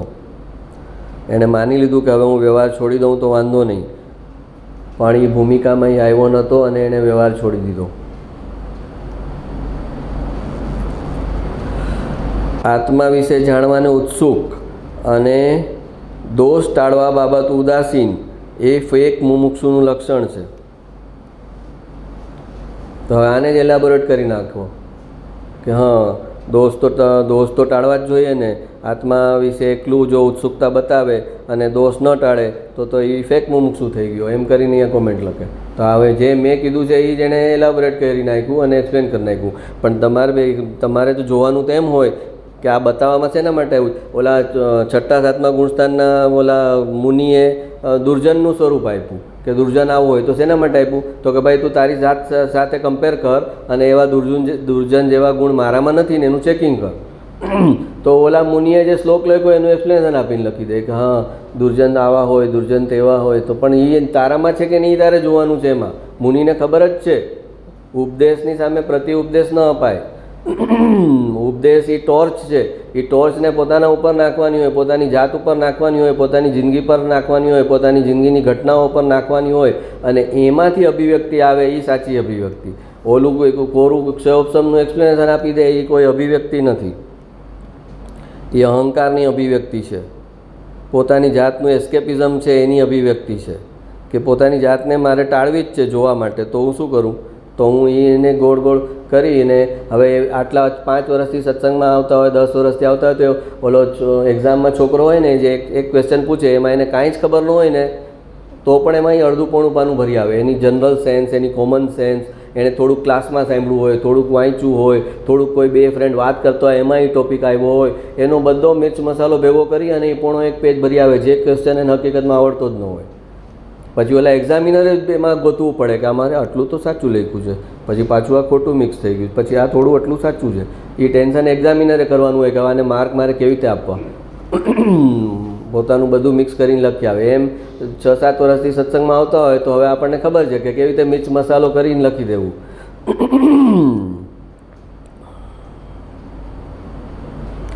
ભાવની વાત ચાલતી હોય ત્યારે ભેદ જ્ઞાનની વાત વચ્ચે લાવે એને નિશ્ચયનો પક્ષ છે. જ્યારે શુભ ભાવની વાત ચાલતું હોય, જ્યારે દેવગુરુ શાસ્ત્ર પ્રત્યે પ્રશસ્ત રાગની વાત ચાલતી હોય ત્યારે એમ કે પણ એમાં તો પછી આપણે ભેદજ્ઞાન તો કરવું પડશે ને. તો સમજી જવાનું કે જ્યારે વ્યવહારની વાત ચાલે છે ત્યારે એ વચ્ચે નિશ્ચયની વાત લાવે છે. જ્યારે ભાવની વાત છે એ વ્યવહારની વાત છે અને એ સમયે એ ભેદજ્ઞાનની વાત લાવે છે, એ નિશ્ચયની વાત છે. તો જ્યારે વ્યવહારની વાત ચાલે છે ત્યારે એ નિશ્ચયની વાત લાવે છે. એનો મતલબ એને અંદરથી નિશ્ચયનો પક્ષ છે. અગર પક્ષ ન હોત તો એ શાંતિથી વ્યવહારની વાત સાંભળત અને એનું જ્ઞાન ઓટોમેટિક મધ્યસ્થ થઈ જાત. જે નિશ્ચય તરફ ઝૂકેલું હતું જ્ઞાન એ વ્યવહારના ઉપદેશથી ઓટોમેટિક મધ્યસ્થ થઈ અને જેમ હોવું જોઈએ એમ થઈ જાત. પણ કેમ કે એનું જ્ઞાન નિશ્ચય તરફ ઝૂકેલું છે એટલે એને વ્યવહારનો ઉપદેશ જ્યારે આવશે ત્યારે ક્લેશ થશે કે બરાબર ભાવ કરવાનો પણ ભેદજ્ઞાન તો કરવું પડશે ને પ્રશસ્ત રાગ સાથે. ઓલો ઇન્દ્ર નવડાવવા લઈ જાય ભગવાનને, પણ તમે કહો છો ને એને અંદર ભેદજ્ઞાન હોય, તો પણ તું એવો પ્રશસ્ત રાગ તો કર ભગવાન પ્રત્યે, પછી ભેદજ્ઞાનની વાત આવશે. ભાવ છે નહીં અને ભેદજ્ઞાન કરશે તો ભેદજ્ઞાન કોણ કરી શકશે? કોને કરવું પડે ભેદજ્ઞાન? તો જેની પાસે ભાવનો અતિરેક છે એને ભેદજ્ઞાન કરવાનું છે કે એ અતિરેકમાં વયો ન જાય. તારે ઓલો ભાવની નદી વહે છે અને એમાં એણે વહી નથી જવાનું એટલે એણે ત્યાં આગળ ભેદજ્ઞાન કરવાનું છે કે આ ભાવની જે નદી છે એના પ્રવાહમાં હું વયો ન જાઉં, મારો જે સ્વભાવ છે એ મારે પકડીને રાખવાનો છે. પણ તારે ભાવનું ખાબોચ્યું નથી, એમાં તું એમાં પાણી બી વહેતું નથી, તું એમાં ક્યાં તણાઈ જવાનું? ઓલો તણાઈ જાય એવો ડર છે એટલે ત્યાં એણે ભેદજ્ઞાન કરવાનું છે. તો પહેલાં તો ભાવનો અતિરેક આવે પછી ભેદજ્ઞાન આવે અને એ ન હોય અને એ વાત વચ્ચે ભેદજ્ઞાનની લાવે એટલે એને નિશ્ચય તરફ ઓલરેડી ઝૂકી ગયો છે. પંડિતની વાણી તર્કમાંથી આવે, ભક્તની વાણી ભાવમાંથી આવે, જ્ઞાનીની વાણી મૌનમાંથી આવે. પંડિત જે સમજાવે તર્કથી, યુક્તિથી, ન્યાયથી, લોજિકથી સમજાવે, કેમ કે એણે પોતે એ યુક્તિ ને ન્યાય ને તર્કથી જ સમજ્યું છે, એને ક્ષયોપસમ જ ભેગો કર્યો છે, એટલે એ ક્ષયોપસમ જ આપી શકશે. હવે ભક્ત છે એને ભાવથી પકડેલું છે, ભાવથી સમજેલું છે, તો એ ભાવ, એના ભાવમાંથી તમને ભાવ દશા સારી થઈ શકે, પણ પછી એની પાસે ભેદજ્ઞાન નથી. ભક્ત છે એ વયો જશે પ્રવાહમાં, ભાવના પ્રવાહમાં વયો જશે. તો ભક્ત છે એ જ્યાં સુધી પોતાની ભક્તિ સાથે ભેદજ્ઞાન ન કરે ત્યાં સુધી ભગવાન ન થઈ શકે. તો એ ભક્ત તરીકે બરાબર છે. તો ભક્તની વાણી ભાવમાંથી આવશે. જે કૃપાળુદેવ ઓલા કબીર પાસે મોકલ્યા ઓલા લોકોને કે જાઓ તમે અને ત્યાંથી ભાવ, ભક્તિ, સમર્પણ, પ્રેમ ગુરુ પ્રત્યે કેવો હોય શીખી આવો. તો એ ત્યાં આગળ ભાવ, ભક્તિ, સમર્પણ હતા, પણ આત્માનું સાચું સ્વરૂપ ખબર નહોતી, એટલે વેદનાન ન હોય. સાચું સ્વરૂપ ખબર હોય કે આ ભક્તિ મારું સ્વરૂપ નથી, શુભ ભાવ એ મારું સ્વરૂપ નથી, તો જ વેદનાન થઈ શકે. તો એ આત્માનું સાચું સ્વરૂપ એમણે કીધું મારી પાસેથી સમજજો, એ ત્યાંથી નહીં સમજતા, પણ એમની પાસેથી પ્રેમ, ભક્તિ, સમર્પણ કેવા છે એ લોકો પાસેથી એ તમે ગ્રહણ કરીને આવો. અને જ્ઞાનીની વાણી મૌનમાંથી આવે. જ્યારે આ બોલનાર જ હું નથી, બોલાય છે એ ભાષા વર્ગણાના પરમાણુથી વાણી નીકળે છે, અને એ વાણીનો કરનારો હું નથી, વાણીનો કરતા હું નથી, એમ જ્યારે શ્રદ્ધામાં છે ત્યારે એ વાણીનું મૌન થઈ ગયું કે હું કાંઈ બોલી ન શકું. અંદર મન જે છે એ મનથી પણ આવશે તો એ વિકલ્પથી આવશે. તો જ્યારે એ મનનું મૌન થઈ ગયું ત્યારે પછી આત્મામાંથી સીધો જ્ઞાનનો ફ્લો આવશે, અને એ જ્ઞાન જે આવશે એ પછી શબ્દો રૂપે અભિવ્યક્ત થશે. તો કહેશે કે જ્ઞાનીની વાણી જે છે એ મૌનમાંથી આવે છે, એટલે કે ધ્યાનમાંથી આવે છે, અને એ વાણી જે સાંભળશે એને એ ધ્યાનમાં જવા માટેનું નિમિત્ત બનશે. જે વાણી પોતે ધ્યાનમાંથી આવે છે એ વાણી સાંભળનાર શ્રોતાને એ ધ્યાનમાં જવા માટે નિમિત્ત બનશે. એવો નૈમિત્તિક સંબંધ છે કે જ્યાંથી વાણી આવી છે, બોલનારની વાણી જ્યાંથી આવે છે, સાંભળનારને એ વાણી એ જ સ્થિતિમાં લઈ જશે. બોલનાર અગર ક્ષયોપસમથી બોલે છે તો સાંભળનાર ક્ષયોપસમની ઊંચી સ્થિતિમાં આવશે. બોલનાર ભાવમાંથી બોલે છે તો સામેવાળો સારી ભાવ દશામાં આવશે, અને બોલનાર જે છે એ સ્વભાવને પકડીને બોલે છે તો સામેવાળાને એ સ્વભાવમાં જવાનું નિમિત્ત બનશે.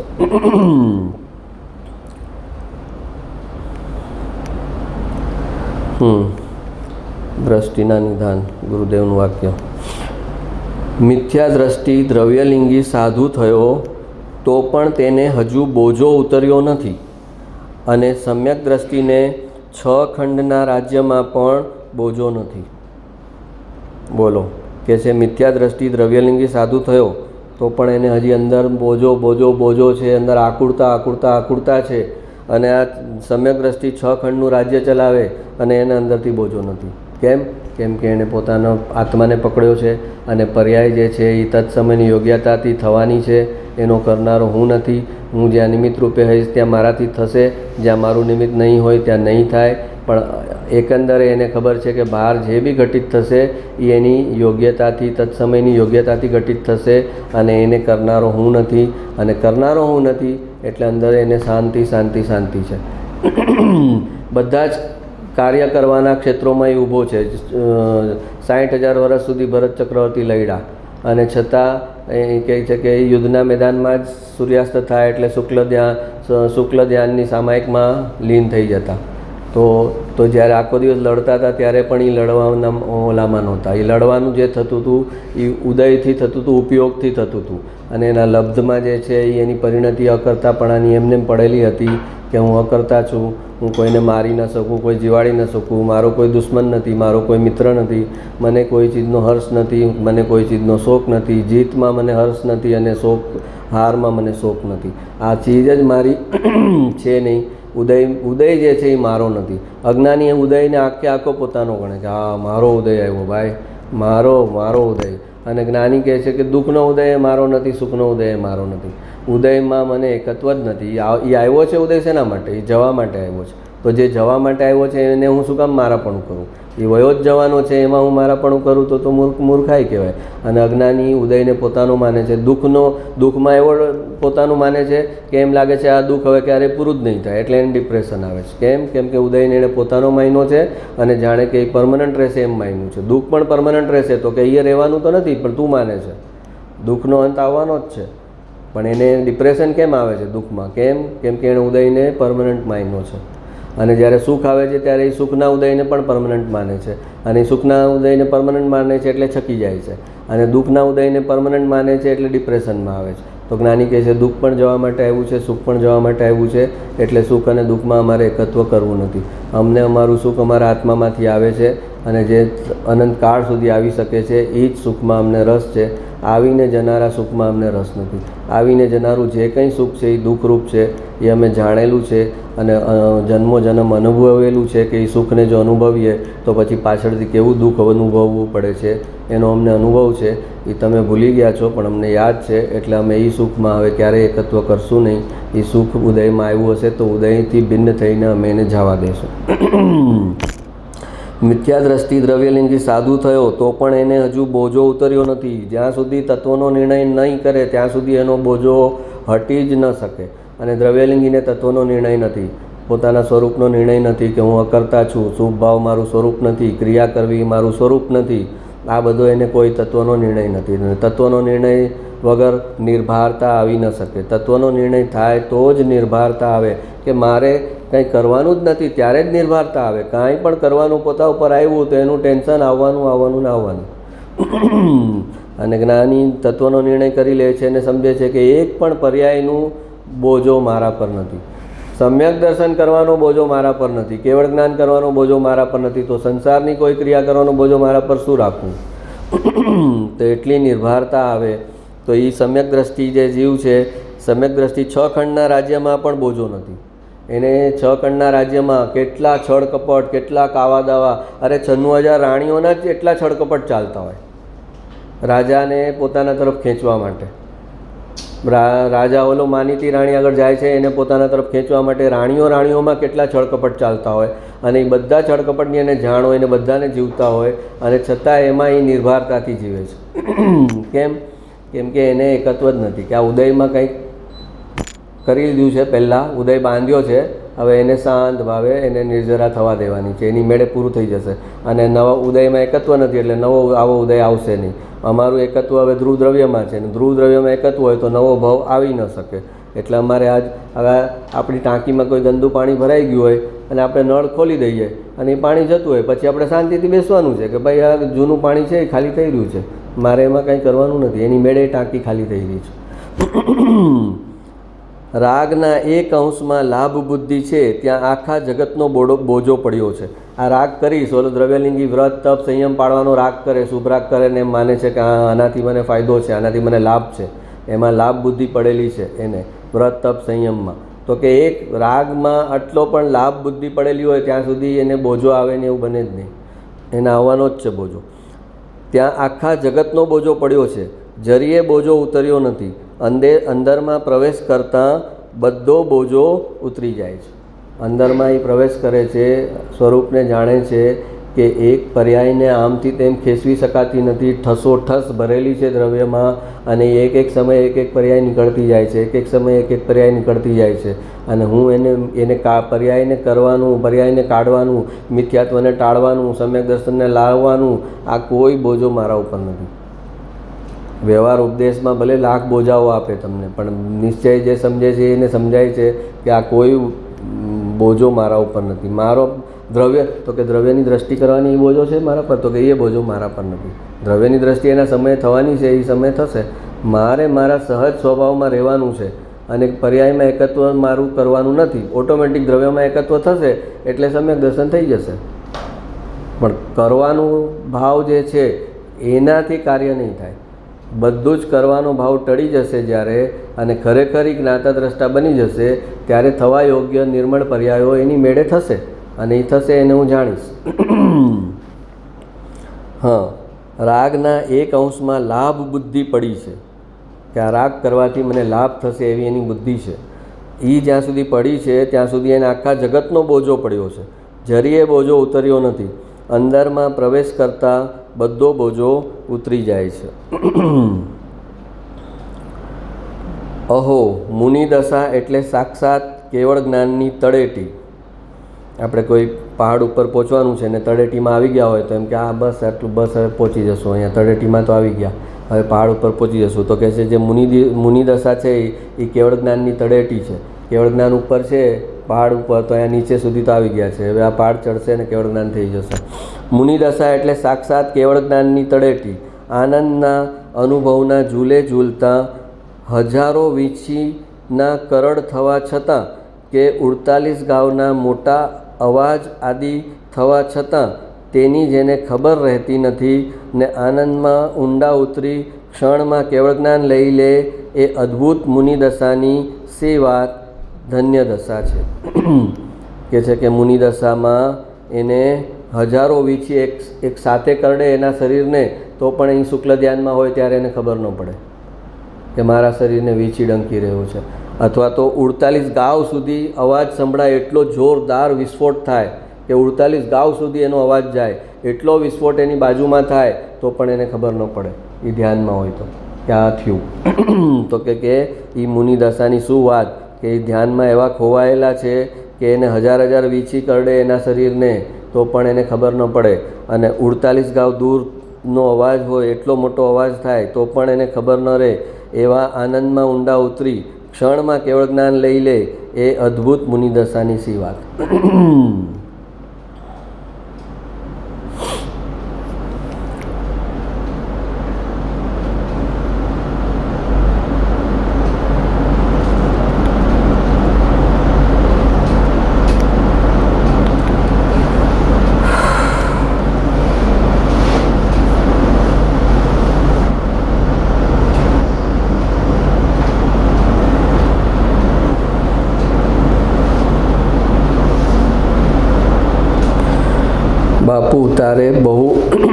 બાપુ તારે બહુ પુરુષાર્થ કરવાનો છે.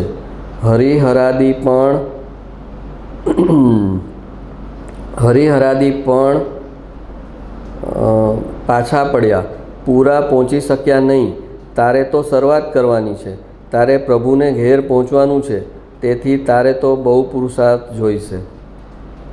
એ કહે છે કે હરિહરાદી એટલે જે બધા ચક્રવર્તી, બળદેવ, વાસુદેવ, આ બધા 63 સલાખા પુરુષ કહેવાય કે જે શ્રેષ્ઠ પુરુષ છે. મોક્ષે જવાના એકદમ હાર્ડકોર પુરુષાર્થ કરવાવાળા જે લોકો છે એ લોકો પણ થાપ ખાઈ ગયા છે અને એ લોકો પાછા પડ્યા છે એક ભૂલ કરીને.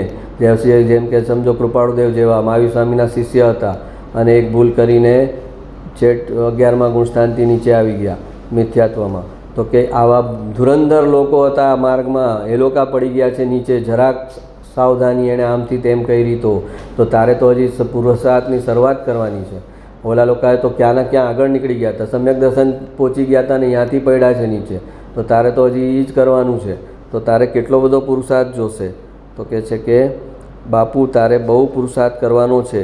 હરિહરાદી પણ પાછા પડ્યા, પૂરા પહોંચી શક્યા નહીં.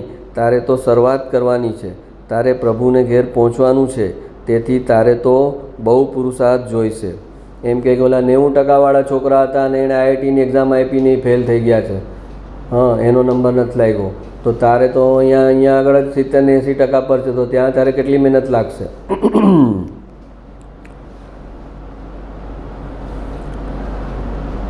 દ્રષ્ટિના નિદાન વાક્ય 184. પર સત્તાવાળા તત્વોને ગ્રહવાનું અભિમાન, પર સત્તાવાળા તત્વોને ત્યાગવાનું અભિમાન, એ અભિમાન જ મિથ્યાત્વ છે અને તે 7 વ્યસનના પાપ કરતાં પણ મહાન પાપરૂપ છે. પર સત્તાવાળા તત્વોને ગ્રહવાનું અભિમાન, આ વ્રત તપ સંયમ જે છે તો કે મેં એ બધા વ્રત તપ સંયમ ગ્રહણ કર્યા છે. તો કે ભાઈ એ તો પર સત્તા છે. શરીરથી જે વ્રત તપ સંયમ પડાશે એ તો શરીરનો ધર્મ છે અને એ તો એવી પર્યાય હશે તો થશે. તું તો એનો જાણનારો છે. તો તું કહે છે કે મેં ગ્રહણ કર્યું છે આ. અને પર સત્તાવાળા તત્વોને ત્યાગવાનું અભિમાન કે મેં બધા મેલ છોડી દીધા, મેલના સુખ છોડી દીધા, ઘર બાર પત્ની મકાન દુકાન બધું છોડીને હું જંગલમાં આવી ગયો. તો કે એ તો છૂટેલા જ હતા.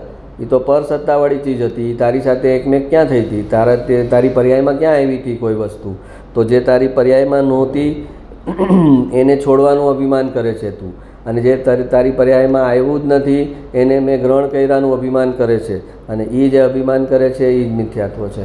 કે જે આત્મા છે એ જે પોતાના ગુણો છે એ જ એનો પરિગ્રહ છે.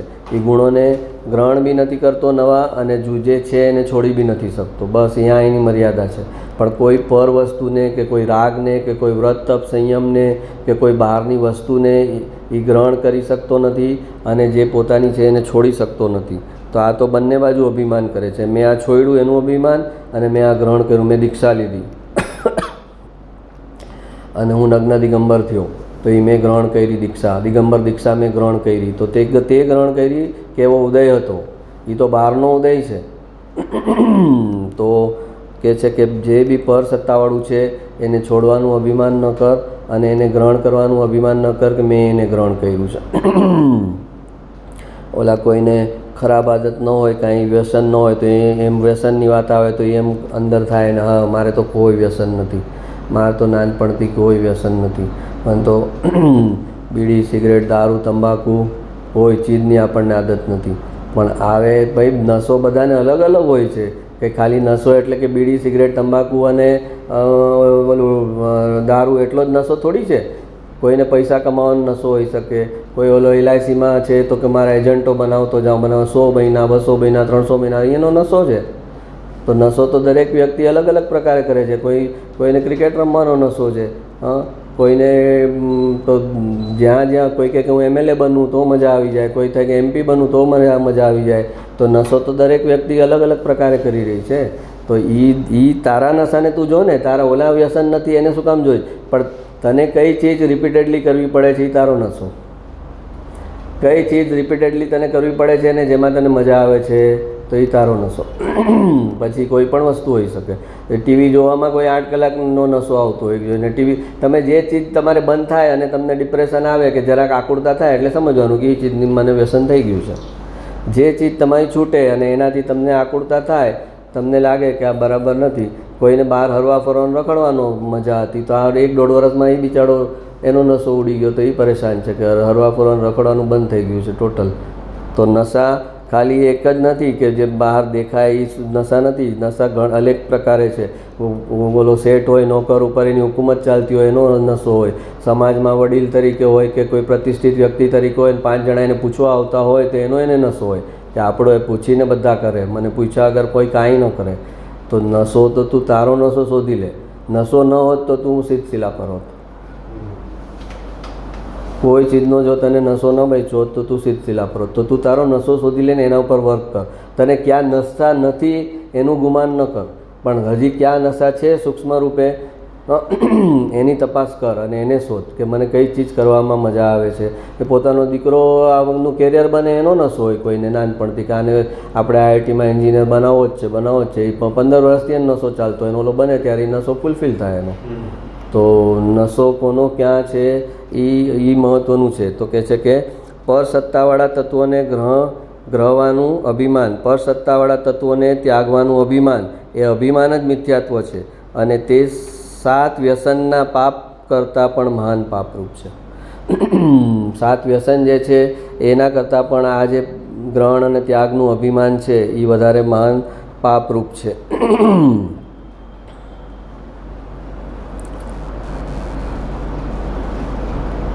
પહેલાં ચારિત્ર દોષ ટાળવા પ્રયત્ન કરે છે, તે કરતાં પહેલાં દર્શન શુદ્ધિ માટે પ્રયત્ન કર, તો અંદરમાં જવાનો માર્ગ નીકળશે. કહે છે કે તું પહેલેથી ચારિત્રને સાફ કરું સુધારું એમ તું કરે છે તો એનાથી તારો દર્શનનો ઓર વધતો જશે. તો એની બદલીમાં તું પહેલાં ચારિત્ર શ્રદ્ધાને ચોખ્ખી કર. તારા જે અભિપ્રાયો છે ખોટા એને બધા પહેલાં તો જો, ખોટા અભિપ્રાયને આઈડેન્ટિફાય કર, અને એ ખોટા અભિપ્રાયને વિતરાગવાણી સાથે મેળવી અને સાચા અભિપ્રાય કર. કે વિતરાગવાણી કહે છે કે ભાઈ પૈસો પુણ્યથી આવે, તો મારી અંદર એ ક્લેરિટી છે કે મને મારી ઘણા મહેનત કરતાં હાર્ડ વર્કિંગ તો એનો નશો હોય કે હું 20 કલાક કામ કર્યું છું, મેં ખબર છે, અને હજી કરું છું. 80 વર્ષની ઉંમર હોય અને જાત્રા દોડી વગર કરીને આવે તો એનો એને નશો હોય. 5 જણાને આવીને ફોન કરે કે મેં જાત્રા કરી, એટલે ઓલા પૂછે બિચારા કે 80 વર્ષના બેન છે તો એને દોડી તો કરી જશે ને, તો કે દોડી હરેક કોઈ સવાલ નથી, મારી વહુ દોડીમાં બેઠી હતી પણ હું વગર દોડીએ મેં કરી જાત્રા. તો હવે એનો નશો નથી. એને તું જે ચીજને અંદરથી ચગડે છે કે આ પર્યાય મારે કારણે થઈ, મેં કરી, મારા મક્કમ મનોબળથી થઈ, મારા વિલ પાવરથી થઈ, મેં કરી. તને જ્યાં જ્યાં મેં કર્યું આવે છે એ તારો નશો છે. તો એ દરેક વ્યક્તિનો અલગ અલગ અલગ નશો છે. તો તને ક્યાં આગળ મેં કર્યું આવે છે તું જો ને એ નશાને તો તોડ, તો કહેવાય કે તે વ્યસન છોડ્યું. ઓલું વ્યસન છોડી દેવું બહુ ઇઝી છે, પણ અહીંયા અંદર જે નશો ચાલે છે એને છોડવો બહુ મુશ્કેલ છે. તો પહેલાં ચારિત્ર દોષ ટાળવા પ્રયત્ન કરે છે તે કરતાં પહેલાં દર્શન શુદ્ધિ એટલે અભિપ્રાય ચોખ્ખા કર. પહેલાં બધા જ અભિપ્રાય ભગવાને કીધા છે એ પ્રમાણે અભિપ્રાય કર. એની હા પાડ પહેલાં તો ભગવાને કહેલી વાતની. એ થઈ શકે ન થઈ શકે એ પછીની વાત છે. મુનિ નગ્ન દિગંબર હોય તો નગ્ન દિગંબર જ હોય, પહેલાં એ સ્વીકાર. તો પછી આ વસ્ત્રવાળા મુનિ પ્રત્યેનો અભાવ તારો અંદર હજી એમને પડ્યો હોય જૂનો તો એને કાઢી નાખ. કે ભગવાન કહે છે મુનિ નગ્ન દિગંબર હોય અને આ જે વસ્ત્ર સહિતના મુનિ છે એ મુનિ ન કહેવાય. તો તારા અભિપ્રાય પહેલાં ચોખ્ખા કર બધા, અને એ અભિપ્રાય ચોખ્ખા કર તો પછી અંદરમાં જવાનો માર્ગ એની મેળે થશે. પણ તું ચારિત્રને સુધારતો જઈશ, બહારથી વ્રત તપ સંયમ કરીશ અને એનાથી તું સારો બની જઈશ તો સમાજમાં માન સન્માન પ્રતિષ્ઠા વધશે. પણ એ ચારિત્રમાં તને એ બહારની જે ક્રિયાઓ થઈ છે શરીરે કરી છે અને એ શરીરમાં તને ભેદજ્ઞાન નથી, તો એટલે મેં કર્યું એમ આવવાનું જ છે તને. મેં મારા મનોબળથી મારા વિલ પાવરથી આ બધું પાડ્યું એમ એને આવશે જ. તો કહે છે કે એટલે પહેલાં દર્શન શુદ્ધિ કરવા માટે સ્વભાવનો તત્વનો પ્રોપર નિર્ણય કર કે હું શું છું અને શું નથી. અને એકવાર એ નિર્ણય થઈ જાય પછી બાકીનું બધું જ પરના ખાતામાં નાખી દે કે હું આ છું તો પછી આ બાકી બધું જ મારું નથી. આ ચીજ મારી મેં સ્વીકારી તો પછી બાકીની કોઈ ચીજ મારી નથી. મેં સ્વીકાર્યું કે ધ્રુવ દ્રવ્ય હું છું, હું અકર્તા છું, આત્માને વાણી ન હોય તો પછી આ મેં સારું બોલ્યું એવો નશો ન કર કે મેં સારી વાણી બોલી. કેમ? તે સ્વીકાર્યું ને તું ધ્રુવ છો, આત્માને વાણી ન હોય, સિદ્ધ ભગવાનને વાણી નથી, અર્યન તીર્થંકરને વાણી નીકળે છે એ લાસ્ટ દિવ્ય ધ્વનિ, બસ એ પણ કેવળ જ્ઞાન થઈ ગયું છે, વિતરાગ છે અને પૂર્વના હિસાબથી નીકળે છે, એના પણ એ પોતે કરતા નથી. એ પૂર્વના હિસાબથી વાણી ગોઠવાઈને નીકળે છે. એવો જ નૈમિતિક સંબંધ છે કે જ્યાં સ્વરૂપનો અનુભવ છે ત્યાં એમાં જે વાણી નીકળે છે એ પણ સ્વરૂપને બતાવનારી જ વાણી હોય. તો જે ચીજ મારી નથી એનો નશો ન કર.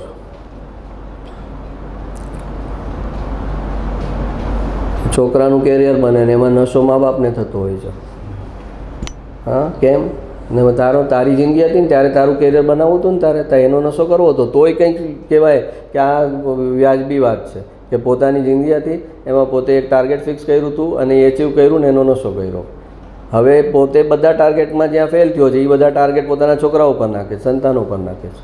અને એ સંતાનો જ્યારે એ ટાર્ગેટ પૂરા કરે ત્યારે એને ઇનડાયરેક્ટ પરોક્ષ રૂપે અંદરથી શાંતિ થાય છે કે હા કંઈક આપણે એટલા નાકાબેલ નથી, આપણે ન કરી શક્યા પણ આપણા છોકરા ક્યારે કરી શક્યા, આપણે એને રાઈટ ગાઈડન્સ આપ્યું હતું ત્યારે જ થયું હશે ને. એમ સમાજ લોકો માનશે તો ખરા જ ને કે આ પોતાના છોકરાને ગમે એમ કરીને આણે બનાવ્યો, કાંઈક પહોંચાડ્યો ક્યાંક. તો એમ કરીને ઇનડાયરેક્ટલી નશો કરે છે.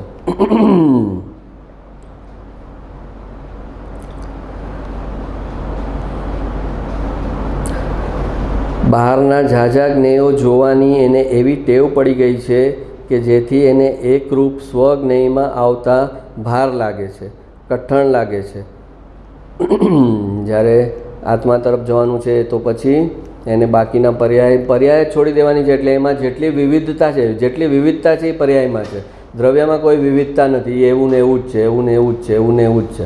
તો એવું ને એવું જ છે એનાથી જે બોર થઈ જાય તો પછી એટલે કે ચંચળ જેનો સ્વભાવ હોય એ આત્માનું ધ્યાન ન કરી શકે. કેમ કે ચંચળ સ્વભાવને વેરાયટીઝ જોઈએ, વિવિધતા જોઈએ, નવું નવું જોઈએ. તો આ દ્રવ્ય તો અનાદિકાળથી એવું ને એવું જ છે, એમાં નવું નવું કાંઈ છે જ નહીં. તો એ એકની એક વસ્તુ પર એવી ને એવી વસ્તુ પર એ ટકી ન શકે એનો ઉપયોગ. એટલે કીધું કે ચંચળતા હશે, મન ચંચળ હશે તો એ આત્માનું જ્ઞાન એને ચડશે નહીં.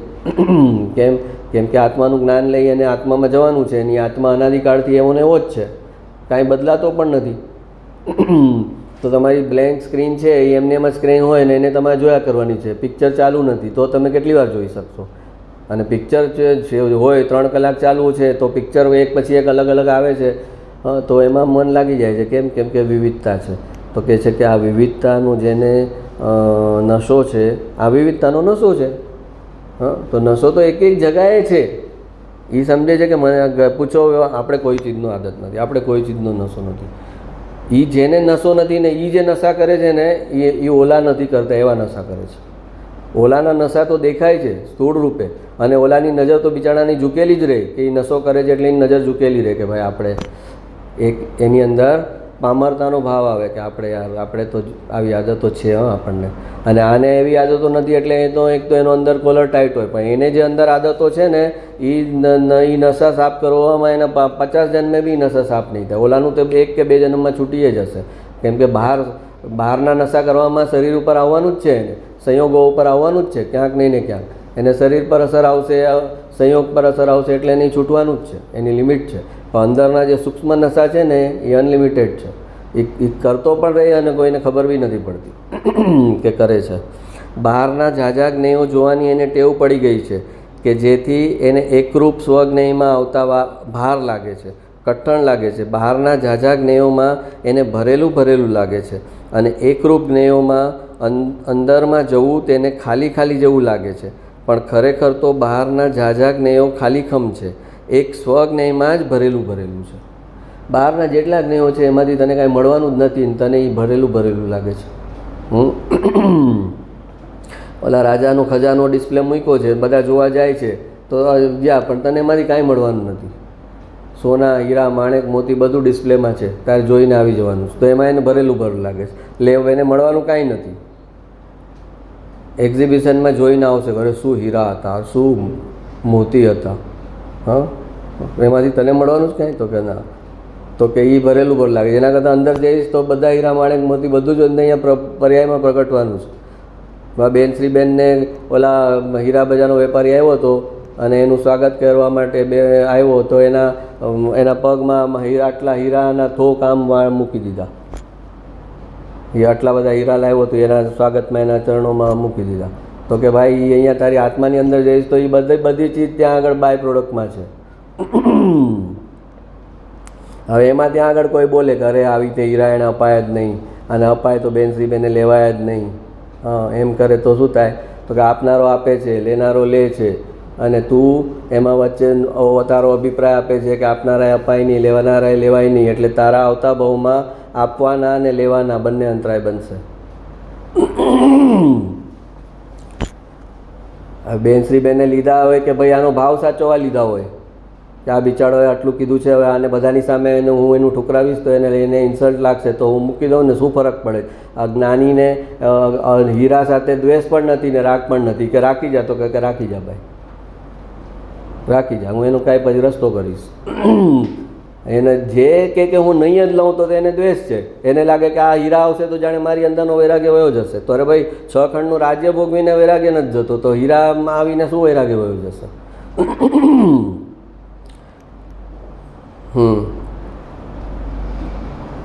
હા, અંદરના બહારના જ્ઞેયમાં એને ભરેલું લાગે છે, અને અંદર એને ખાલી લાગે છે. એક સ્વજ્ઞેયમાં જ ભરેલું છે. અનંત જ્ઞેયોને જાણવા જતાં એકેયનું સાચું જ્ઞાન થતું નથી. અનંત જ્ઞેયોને જાણવા જતાં એકેયનું જ્ઞાન સાચું થતું નથી. એક સ્વજ્ઞેયને જાણવા જતાં અનંતા જ્ઞેયોનું જ્ઞાન સાચું થાય છે. એક સ્વજ્ઞેયનું જ્ઞાન કરે છે તો એમાં એનું જે સ્વપર પ્રકાશનનો સ્વભાવ છે તો એમાં એને લોકાલોક ને બધા જ અનંતા જ્ઞેયોનું જ્ઞાન થઈ જાય છે. પણ જો એ અનંતા જ્ઞેયોને જાણવા જાય છે તો એક જ્ઞેયનું પણ જ્ઞાન સાચું નથી થતું.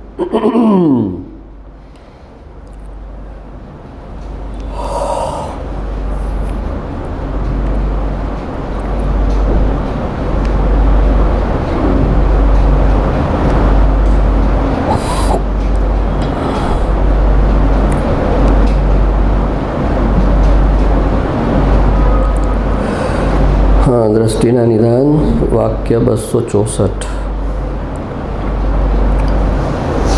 આપણે લાસ્ટ ટાઈમ ઓલું લીધેલું કે ક્રોધ, પહેલાં તો તામસી ક્રોધ, રાજસી ક્રોધ અને સાત્વિક ક્રોધ.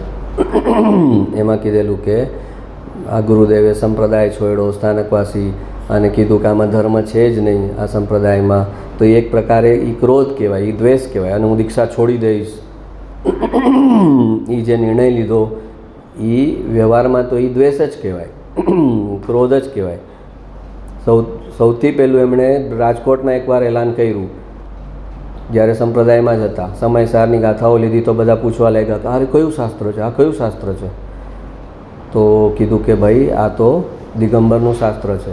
અને ત્યારે એમના મોઢેમાંથી નીકળી ગયું કે સ્થાનકવાસી ને શ્વેતાંબર એ જૈન જ નથી. અને આખા સમાજમાં ઉહાપો ચાલુ થયો કે અરે આ તો આવું કહે છે, સ્થાનકવાસી ને શ્વેતાંબર જૈન જ નથી એમ કહી દીધું. તો એ પછી કે એના ભાઈને મળ્યા, એના ખુશાલભાઈ કરીને એમના ભાઈ હતા, એમને કીધું કે ભાઈ મને બહુ અંદર વ્યથા થાય છે, મારી અંદર હું જે ચીજને સાચી માનું છું એ હું કહી નથી શકતો બહાર ફ્રીલી, અને જે ચીજ ખોટી છે એને મારે વ્યવહારમાં એનો જય જયકાર કરવો પડે છે.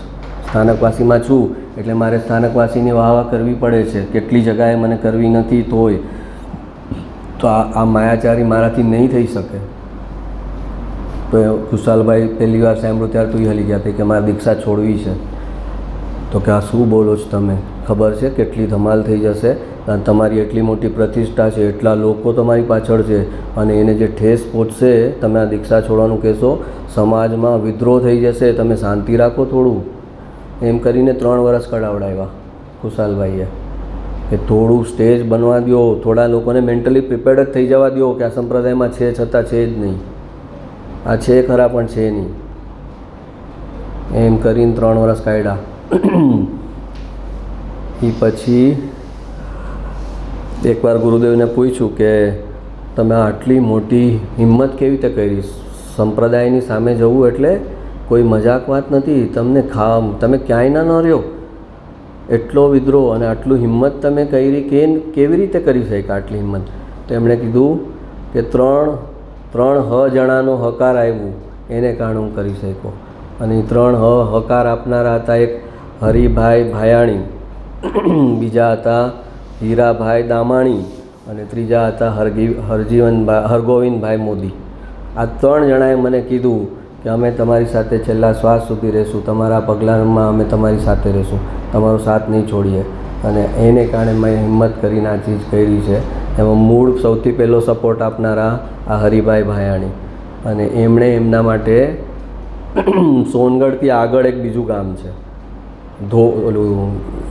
ધોકા કે કંઈક કયું કે છે, એની આગળ કોઈ એક નાનું ગામ હતું, એમાં એમના માટે રૂમ ગોતી આવ્યા હતા કે તમે અહીંયા દીક્ષા છોડીને અહીંયા રહેજો. અને એ એને વિહાર કરીને લઈ જતા હતા. ત્યાં એમના ગામના ઉમરાળા ગામના ગુરુદેવ ઉમરાળાના હતા ને, તો ઉમરાળા ગામના 2 બહેનો હતા. એને ખબર પડી કે અરે આ ગુરુદેવ એટલે કે એ તો એ લોકો પોતાના ગામના સમજે કે અરે કાંજીને આમ થઈ ગયું, એ તો દીક્ષા છોડવા માગે છે અને આવી જગ્યાએ એને તો ખાવા પીવાના વાંધા થઈ જશે સંપ્રદાય છોડશે તો. તો એનો ભાઈ રહેતા હતા સોનગઢમાં, એ હીરાભાઈ દામાણી. એણે કીધું કે ભાઈ તું રસ્તામાં જા અને એને તું તારા ઘરે લઈ આવ, એ અજાણ્યા ગામમાં એને કોણ રાખશે ને કોણ કરશે, તો તું એને તારા ઘરે લઈ આવ. અને એને રસ્તામાંથી એ હીરાભાઈ દામાણી પોતાના ઘરે સોનગઢમાં લાવ્યા કે તમે અહીંયા રહ્યો. ત્યાંથી પછી બીજું હવે એ રસ્તો એ જ્યાં રાખ્યા હતા ગુરુદેવને, એટલો રસ્તો આ મેઇન રોડ હતો ને, અહીંયા એટલો બધો અવાજ ને ગાય ને ભેંસ ને બધું નીકળે. તો ગુરુદેવ કીધું મને અહીંયા નથી ફાવતું, મારો કાંઈ ઉપયોગ જ નથી રહેતો, વાંચન કરું છું કે કાંઈ બી કરું છું. તો પછી એની બીજી એક કોઠી હતી, એ વર્ષોથી ખાલી નહોતો કરતો ભાડું, એ ગુરુદેવના નિમિત્તે ખાલી થઈ ગઈ ગુરુદેવના, અને એને ત્યાં રાખ્યા. અને ત્યાંથી પછી આવ્યા star of India. Star of India બી આ લોકોનું જ હતું, આ દામાણી કુટુંબનું. એ લોકોએ બ્રિટિશર્સ પાસેથી ગેસ્ટ હાઉસ હતું એ લઈ લીધેલું. એ બ્રિટિશરો ત્યાં શિકાર કરવા આવતા અને એ ત્યાં રહેતા, એ સ્ટાર ઓફ ઇન્ડિયા જે છે એમાં. અને એ ખાલી હતું, એમાં ગુરુદેવને ત્યાં આશરો આપ્યો સ્ટાર ઓફ ઇન્ડિયામાં. તો એ કહે કે ત્યાં જ્યારે ગુરુદેવ વાંચન કરતા સમયસાર ને બધું, ત્યાં આગળ ઉપર છતમાંથી વીંછીઓ પડતા સમયસાર વાંચતા હોય ને એના ઉપર, અને ગુરુદેવ આમ પકડીને બાજુએ મૂકે. અને 3 જણા તો બહાર લકડા મોટા મોટા દંડાઓ લઈને બહાર પેરો ભરે કે એવી ડર છે કે તમને કોઈ મારવા કરવા આવશે, એટલે એ આવે એના માટે બહાર ઊભા રહેતા. અને દિગંબરનો ફોટો ન મળતો બિચારા. ગુરુદેવ કે હું મારી દીક્ષા છોડું, મને કોઈ દિગંબરનો ફોટો તો ભગવાનનો લાવી આપો. તો આ હીરાભાઈ ભાયાણી કે કંઈક ક્યાંકથી ગોતી અને એ દિગંબરનો પાર્શ્વનાથ ભગવાનનો ફોટો હતો, એ લાવ્યો. એ ફોટાની સામે એમણે મોમબત્તી કાઢી અને ઓલા હીરાભાઈને કીધું, હીરાભાઈ આજથી હવે હું જૈનનો સાધુ નથી પણ જૈન શ્રાવક છું. અને ત્યારે ઓલા હીરાભાઈએ કીધું કે હવે તમારી સાથે મારા છેલ્લા શ્વાસ સુધી હું તમારી સાથે રહીશ, તમારો સાથ નહીં છોડું. આમાં આગળ જે થશે એમાં હું તમારી સાથે છું. તો કે આ 3 જણાએ 3 રાશિવાળાએ હકાર આપ્યો અને એ હિંમતથી મેં આ ચીજ કરી. એક આ હીરાભાઈ ભાયાણી, આજની ડેટમાં પણ એ દામાણી કુટુંબ જે છે એ જે દિવસે આમણે દીક્ષા છોડી એ દિવસનું સોનગઢમાં એમના તરફથી જમણવારી હોય દર વર્ષે. જે દીક્ષા છોડીને જે દિવસે એ દિવસનું સોનગઢમાં એમના તરફથી જમણવારી હોય. તો કે આ દામાણી, ભાયાણી, દામાણી ને મોદી, આ 3 જે ચીજ છે એ લોકો એવા અડીખમ ઊભા રહ્યા મારી આગળ કે તમે ફિકર નહીં કરતા, અમારો જાન જશે, તમને કાંઈ થશે એ પહેલાં અમારો જાન જશે, પછી તમને કાંઈ થશે એ પહેલાં તમને અમે કાંઈ થવા નહીં દઈએ. અને આમની હિંમત પર મેં આ ચીજ કરી છે એમ 3 જણાને કહેતા. પછી સ્ટાર ઓફ ઇન્ડિયાથી જ્યારે એમનું પોતાનું ઓલું સ્વાધ્યાય મંદિર બન્યું ને સોનગઢમાં, ત્યારે ગુરુદેવને બહુ બધાએ કીધું હવે તમારે અહીંયા રહેવાનું છે. સ્ટાર ઓફ ઇન્ડિયા એટલે કાંઈ નહીં, ટોયલેટ બી નહીં અંદર, કાંઈ જ નહીં, એમને એમ રહેતા હતા. અને વ્યવસ્થિત એમના માટે બનાવ્યો રૂમ કરીને. તો પછી સ્ટાર ઓફ ઇન્ડિયાથી ગયા ત્યારે ઓલા બધા એકદમ મોલા થઈ ગયા, દામાણી કુટુંબવાળા. ઘરે આપણું એ તો એ લોકોનું ઘર હતું એમ, અમારી વસ્તુમાં હવે તમે જાઓ છો. તો ત્યારે એણે ગુરુદેવને કીધું, ગુરુદેવ મને એક વચન આપો. તો કે શું? તો કે દર આ તિથિ આવે, ચૈત્ર સુદ 13 કે કંઈ એમની જે તિથિ જ્યારે એમણે છોડ્યું, તો કે આ જ્યારે તિથિ આવે ત્યારે તમારે સ્વાધ્યાય મંદિરથી અહીંયા સ્ટાર ઓફ ઇન્ડિયામાં આવવાનું, આખો દિવસ અહીંયા રહેવાનું, વર્ષમાં 1 દિવસ અમને આપો કે અહીંયા આવશો તમે, એવું વચન આપો. તો ગુરુદેવ કે ઠીક છે. તો ગુરુદેવ જીવા ત્યાં સુધી દિવસે સ્ટાર ઓફ ઇન્ડિયામાં રહેતા અને આખો દિવસ ત્યાંથી જ પ્રવચન આપતા અને બધી દિનચર્યા ત્યાંથી કરતા. પછી બીજે દિવસે જાય પાછા.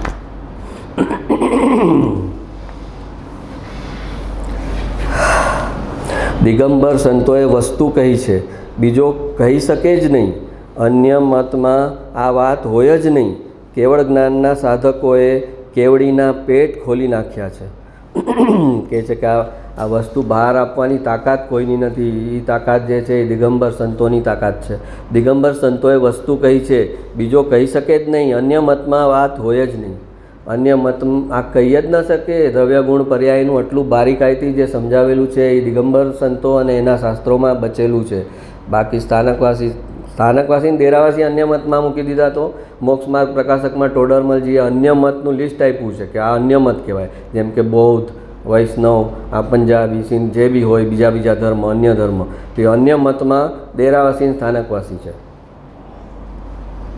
ભગવાનથી વિરુદ્ધ જેમની દુકાન છે એ અન્ય મત, અને અન્ય મતમાં દેરાવાસી સ્થાનકવાસી ઇન્ક્લુડેડ છે.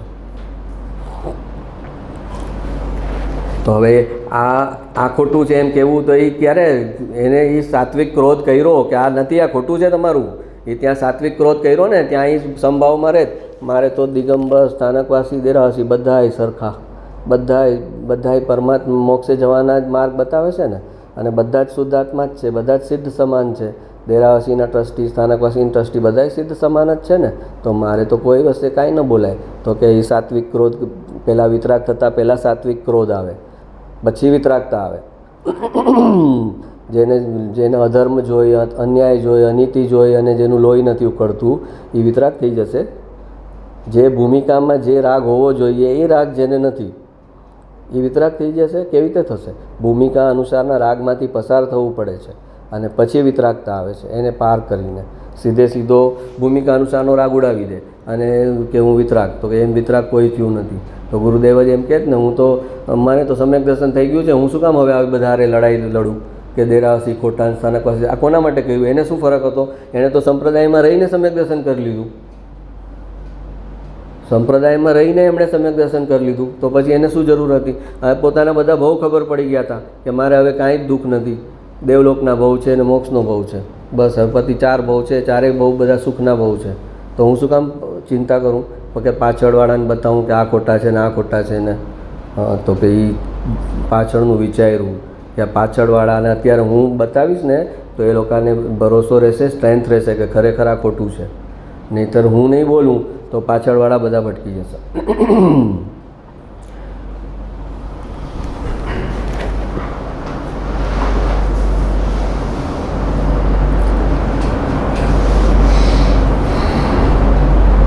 હે ભાઈ, તારી એક સમયની પર્યાયનું સામર્થ્ય એટલું છે કે જ્ઞેય ખૂટ્યા પણ તારું જ્ઞાન ખૂટ્યું નથી.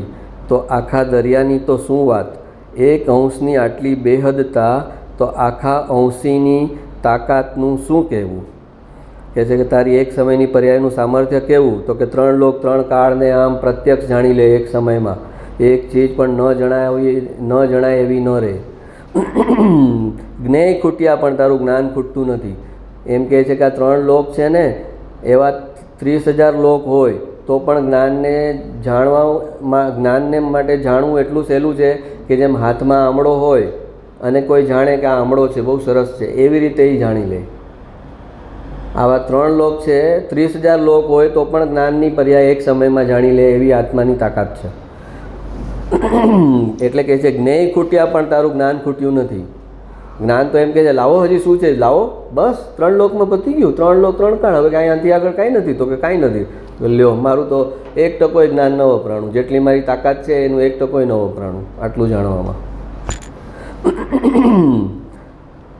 હા, એક અંશની આટલી બેહદતા, એક અંશ પર્યાય જે છે, જેમ દ્રવ્ય અને પર્યાય એમ નામ છે ને, એમ બીજું નામ છે અંશ અને અંશી.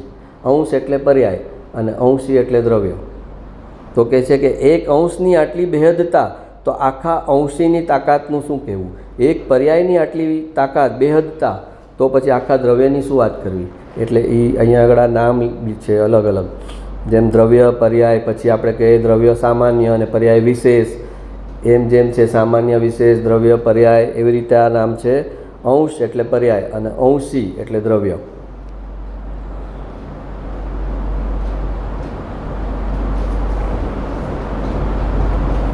અનંતકાળ થયા જીવ કસાઈના વેગથી દોડી રહ્યો છે પણ તેને હજુ થાક લાગતો નથી.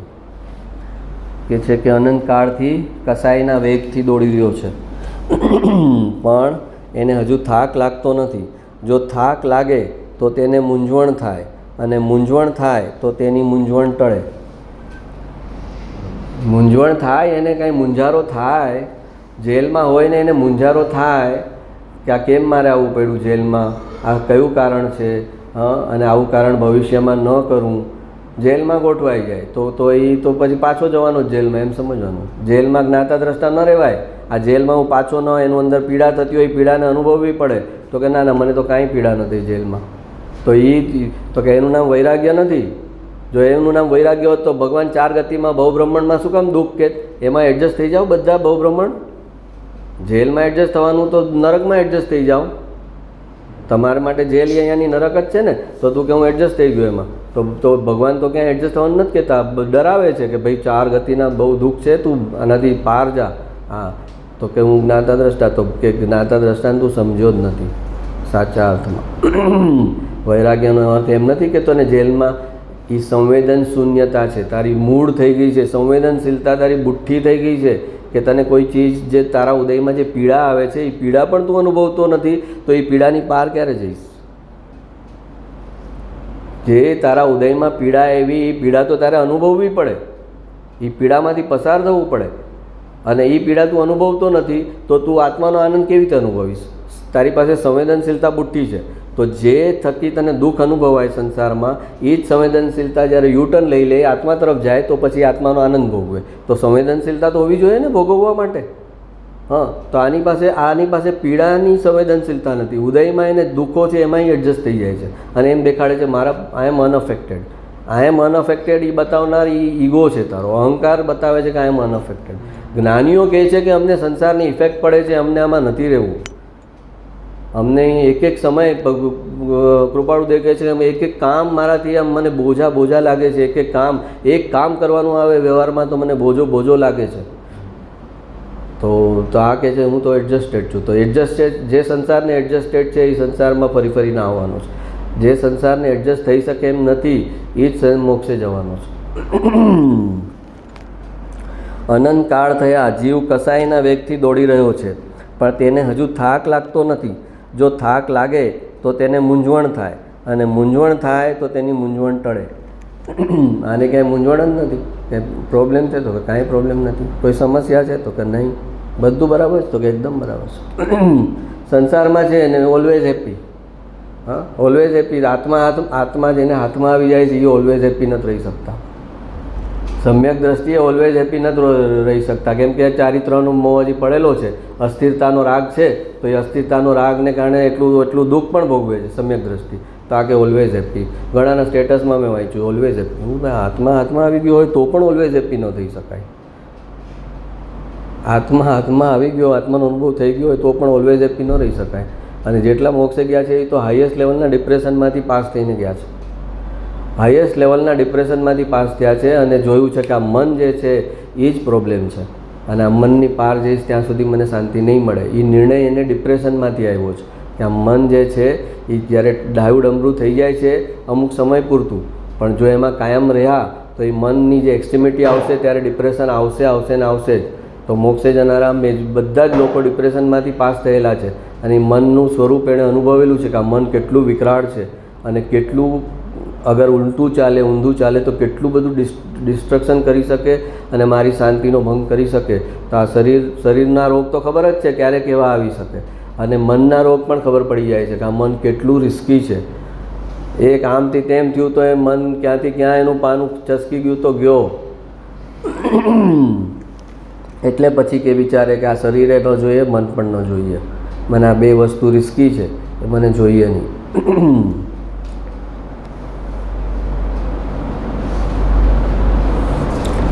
જ્ઞાની કહે છે કે પછી કરીશું એવો અભ્યાસ વાયદો જેણે કરી રાખ્યો છે તેને મરણ વખતે પણ પછી જ રહેવાનું છે. કારણ કે જેણે પછીનો સિદ્ધાંત કરી રાખ્યો છે તેને પછીમાં હમણાં કરું એવું આવશે જ નહીં.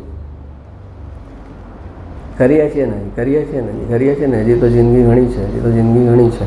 હા, જ્ઞાની કહે છે કે પછી કરીશું એવો અભ્યાસ વાયદો જેણે કરી રાખ્યો છે તેને મરણ વખતે પણ પછી જ રહેવાનું છે. કારણ કે જેણે પછીનો સિદ્ધાંત કરી રાખ્યો છે તેને પછીમાં હમણાં કરવું એવું આવશે જ નહીં. અને જ્ઞાનીને તો એમ થાય છે કે આ શરીર છૂટવાના સમયે ઘણું જોર પડશે, તો તેમાં જેટલું જોર છે તેટલું જોર આત્માનું પણ તેની સામે જ હોય છે.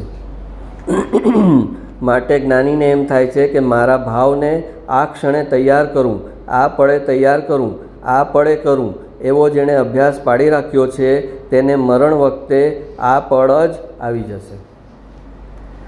મારે આ ક્ષણે જ કરવું છે, મારી પાસે આગલી ક્ષણ છે જ નહીં, મારો આ જીવનનો છેલ્લો દિવસ છે એમ કરીને જ્ઞાની પુરુષાર્થ કરે છે કે મારા આયુષ્યનો આ લાસ્ટ દિવસ હોય તો હું શું કરું એમ કરીને કોઈ ચીજ કાલ ઉપર નથી રાખવા માગતા. અને અજ્ઞાની ટેક ઇટ ફોર ગ્રાન્ટેડ કરે છે કે હજી તો આયુષ્ય છે, મારું મૃત્યુ છે જ નહીં. લાખ બધાના મૃત્યુ જોઈએ પણ મારું મૃત્યુ થશે એમ માનતો જ નથી. અને જ્ઞાનીને હર ક્ષણે પોતાનું જેનું પણ મૃત્યુ જોઈએ એમાં એને પોતાનું મૃત્યુ દેખાય છે. હર ક્ષણે એને મૃત્યુ દેખાય છે કે આ શ્વાસ આવે છે, એક દિવસ નીકળશે ને પાછો અંદર નહીં જાય. બનવાનું છે કે નથી બનવાનું? તો કે બનવાનું છે.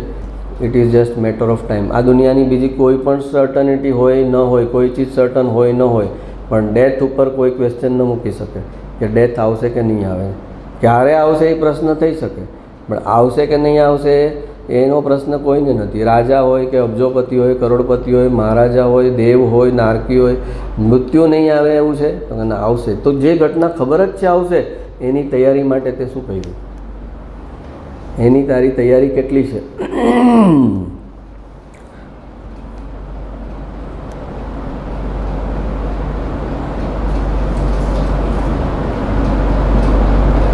ત્રીસ વર્ષના ને એમ લાગે હજી તો આપણે નાના છીએ. 40 વર્ષના ને 40 વર્ષવાળા 50 વર્ષવાળાને જોઈએ ને કે આપણે તો હજી નાના છીએ. 50વાળા 60વાળાને જોઈએ કે ના આપણે તો હજી નાના છીએ. 60વાળા 70ને જોઈએ કે અરે 70 છે હજી તો 10 હજી આપણે વાંધો નથી. અને એમ કરતાં ક્યારે 2/3 એનું પૂરું થઈ ગયું આયુષ્ય અને એનું બંધ પડી ગયો અને એને જવાનું છે એની તો ખાલી ખબર કેવડીને છે કે એનું 2/3 કેટલા આયુષ્યનું 2/3 કરવાનું છે. એ તો કેવડી ભગવાન જાણે છે કે એનો આયુષ્યનો બંધ ક્યારે પડવાનો છે, એનું 2/3 ક્યારે કાઢવાનું, 60નું 2/3 કરવાનું કે 70નું કરવાનું કે 80નું કરવાનું. એક વસ્તુના એક પડખાનું પણ જેને યથાર્થ જ્ઞાન થાય તેને બધા પડખાનું જ્ઞાન યથાર્થ થઈ જાય છે. કે છે કે વિતરાગ વાણીનું એક પડખું, એક એંગલ, એક આસ્પેક્ટને પણ જે ક્લેરિટીથી સમજી લે એને ટોટલ ક્લેરિટી આવી જાય. એક સિદ્ધાંતને પણ પૂરું ભાવભાષણ સાથે સમજી લે તો બાકી બધા સિદ્ધાંત એને સહજતાથી ગોઠવાઈ જાય અને સમજાઈ જાય. એક વસ્તુના એક પડખાનું પણ જેને યથાર્થ જ્ઞાન થાય તેને બધા પડખાનું જ્ઞાન યથાર્થ થઈ જાય છે. સમ્યક દર્શન સહિતનું મતિશ્રુત જ્ઞાન તે કેવળ જ્ઞાનનો અંશ છે. સમ્યક દર્શન સહિત જે મતિશ્રુત જ્ઞાન છે એ કહે છે કેવળ જ્ઞાનનો અંશ છે, કેવળ જ્ઞાનનો નમૂનો છે, સેમ્પલ છે કેવળ જ્ઞાનનું. સમ્યક દ્રષ્ટિનું જે જ્ઞાન છે એ કેવળ જ્ઞાનનું સેમ્પલ છે, કેવળ જ્ઞાનનો કટકો છે. એ કેવળ જ્ઞાનનો કટકો છે. આમાંથી એ આજે અંશ છે, એમાંથી પૂર્ણ કેવળ જ્ઞાન આવવાનું છે. આજે એનું મતિશ્રુત જ્ઞાન સમ્યક છે, એ સમ્યક મતિશ્રુત જ્ઞાનમાંથી આગળ ઉપર કેવળ જ્ઞાન આવશે આવશે ને આવશે જ.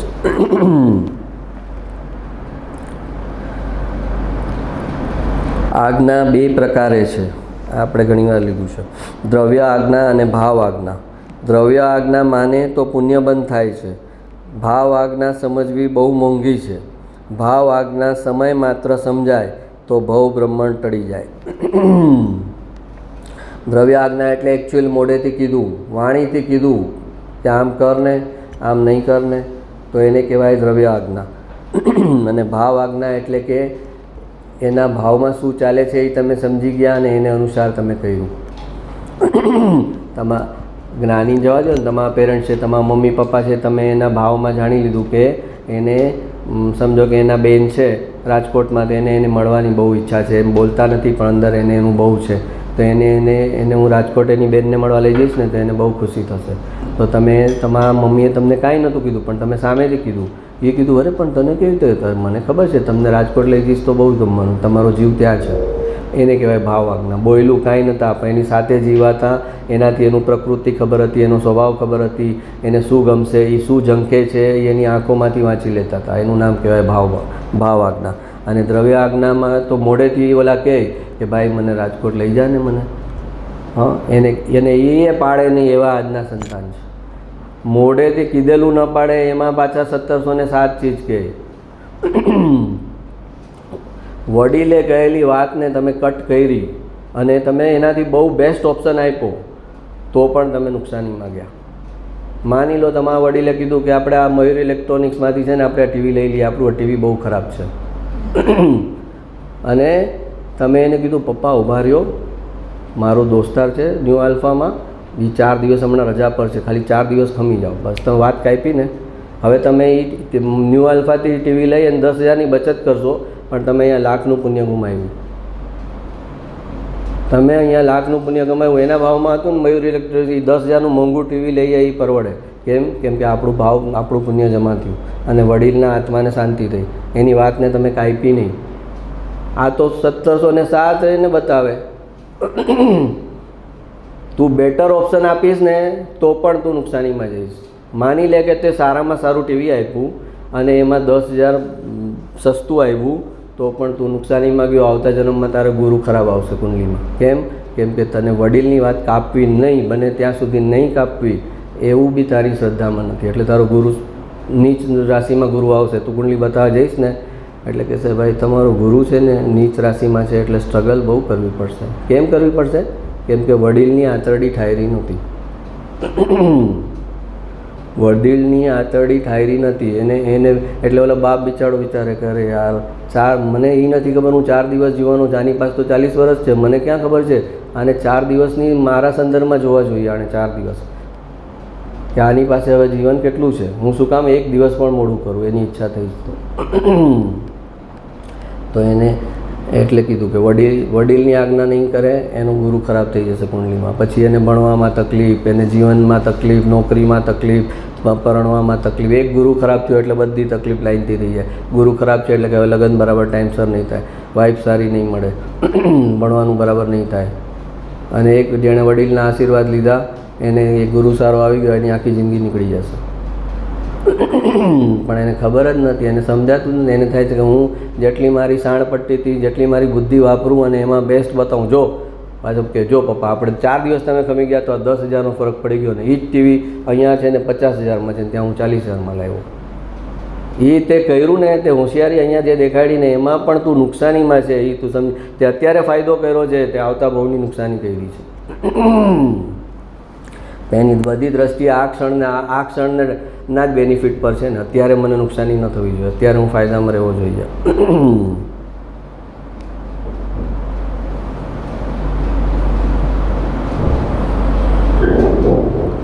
જગતનો પ્રેમ ઘટાડ્યા સિવાય પરમેષ્ઠીના હૃદયમાં શું છે, તેના કાળજામાં શું છે તે સમજાય નહીં. માટે પરમેષ્ઠીનું સ્વરૂપ જાણવા જગતનો પ્રેમ ઘટાડવો.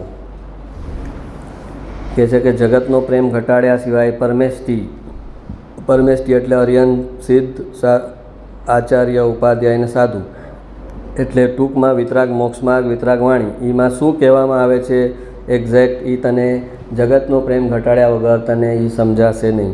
તેના કાળજામાં શું છે તે સમજાય નહીં. માટે પરમેષ્ઠીનું સ્વરૂપ જાણવા જગતનો પ્રેમ ઘટાડવો. એ અરિયન, સિદ્ધ, આચાર્ય, ઉપાધ્યાય અને સાધુ સાધ્વી એનું સ્વરૂપ અને એનો ઉપદેશ ઝીલવા માટે તારે જગતનો પ્રેમ ઘટાડવો પડશે.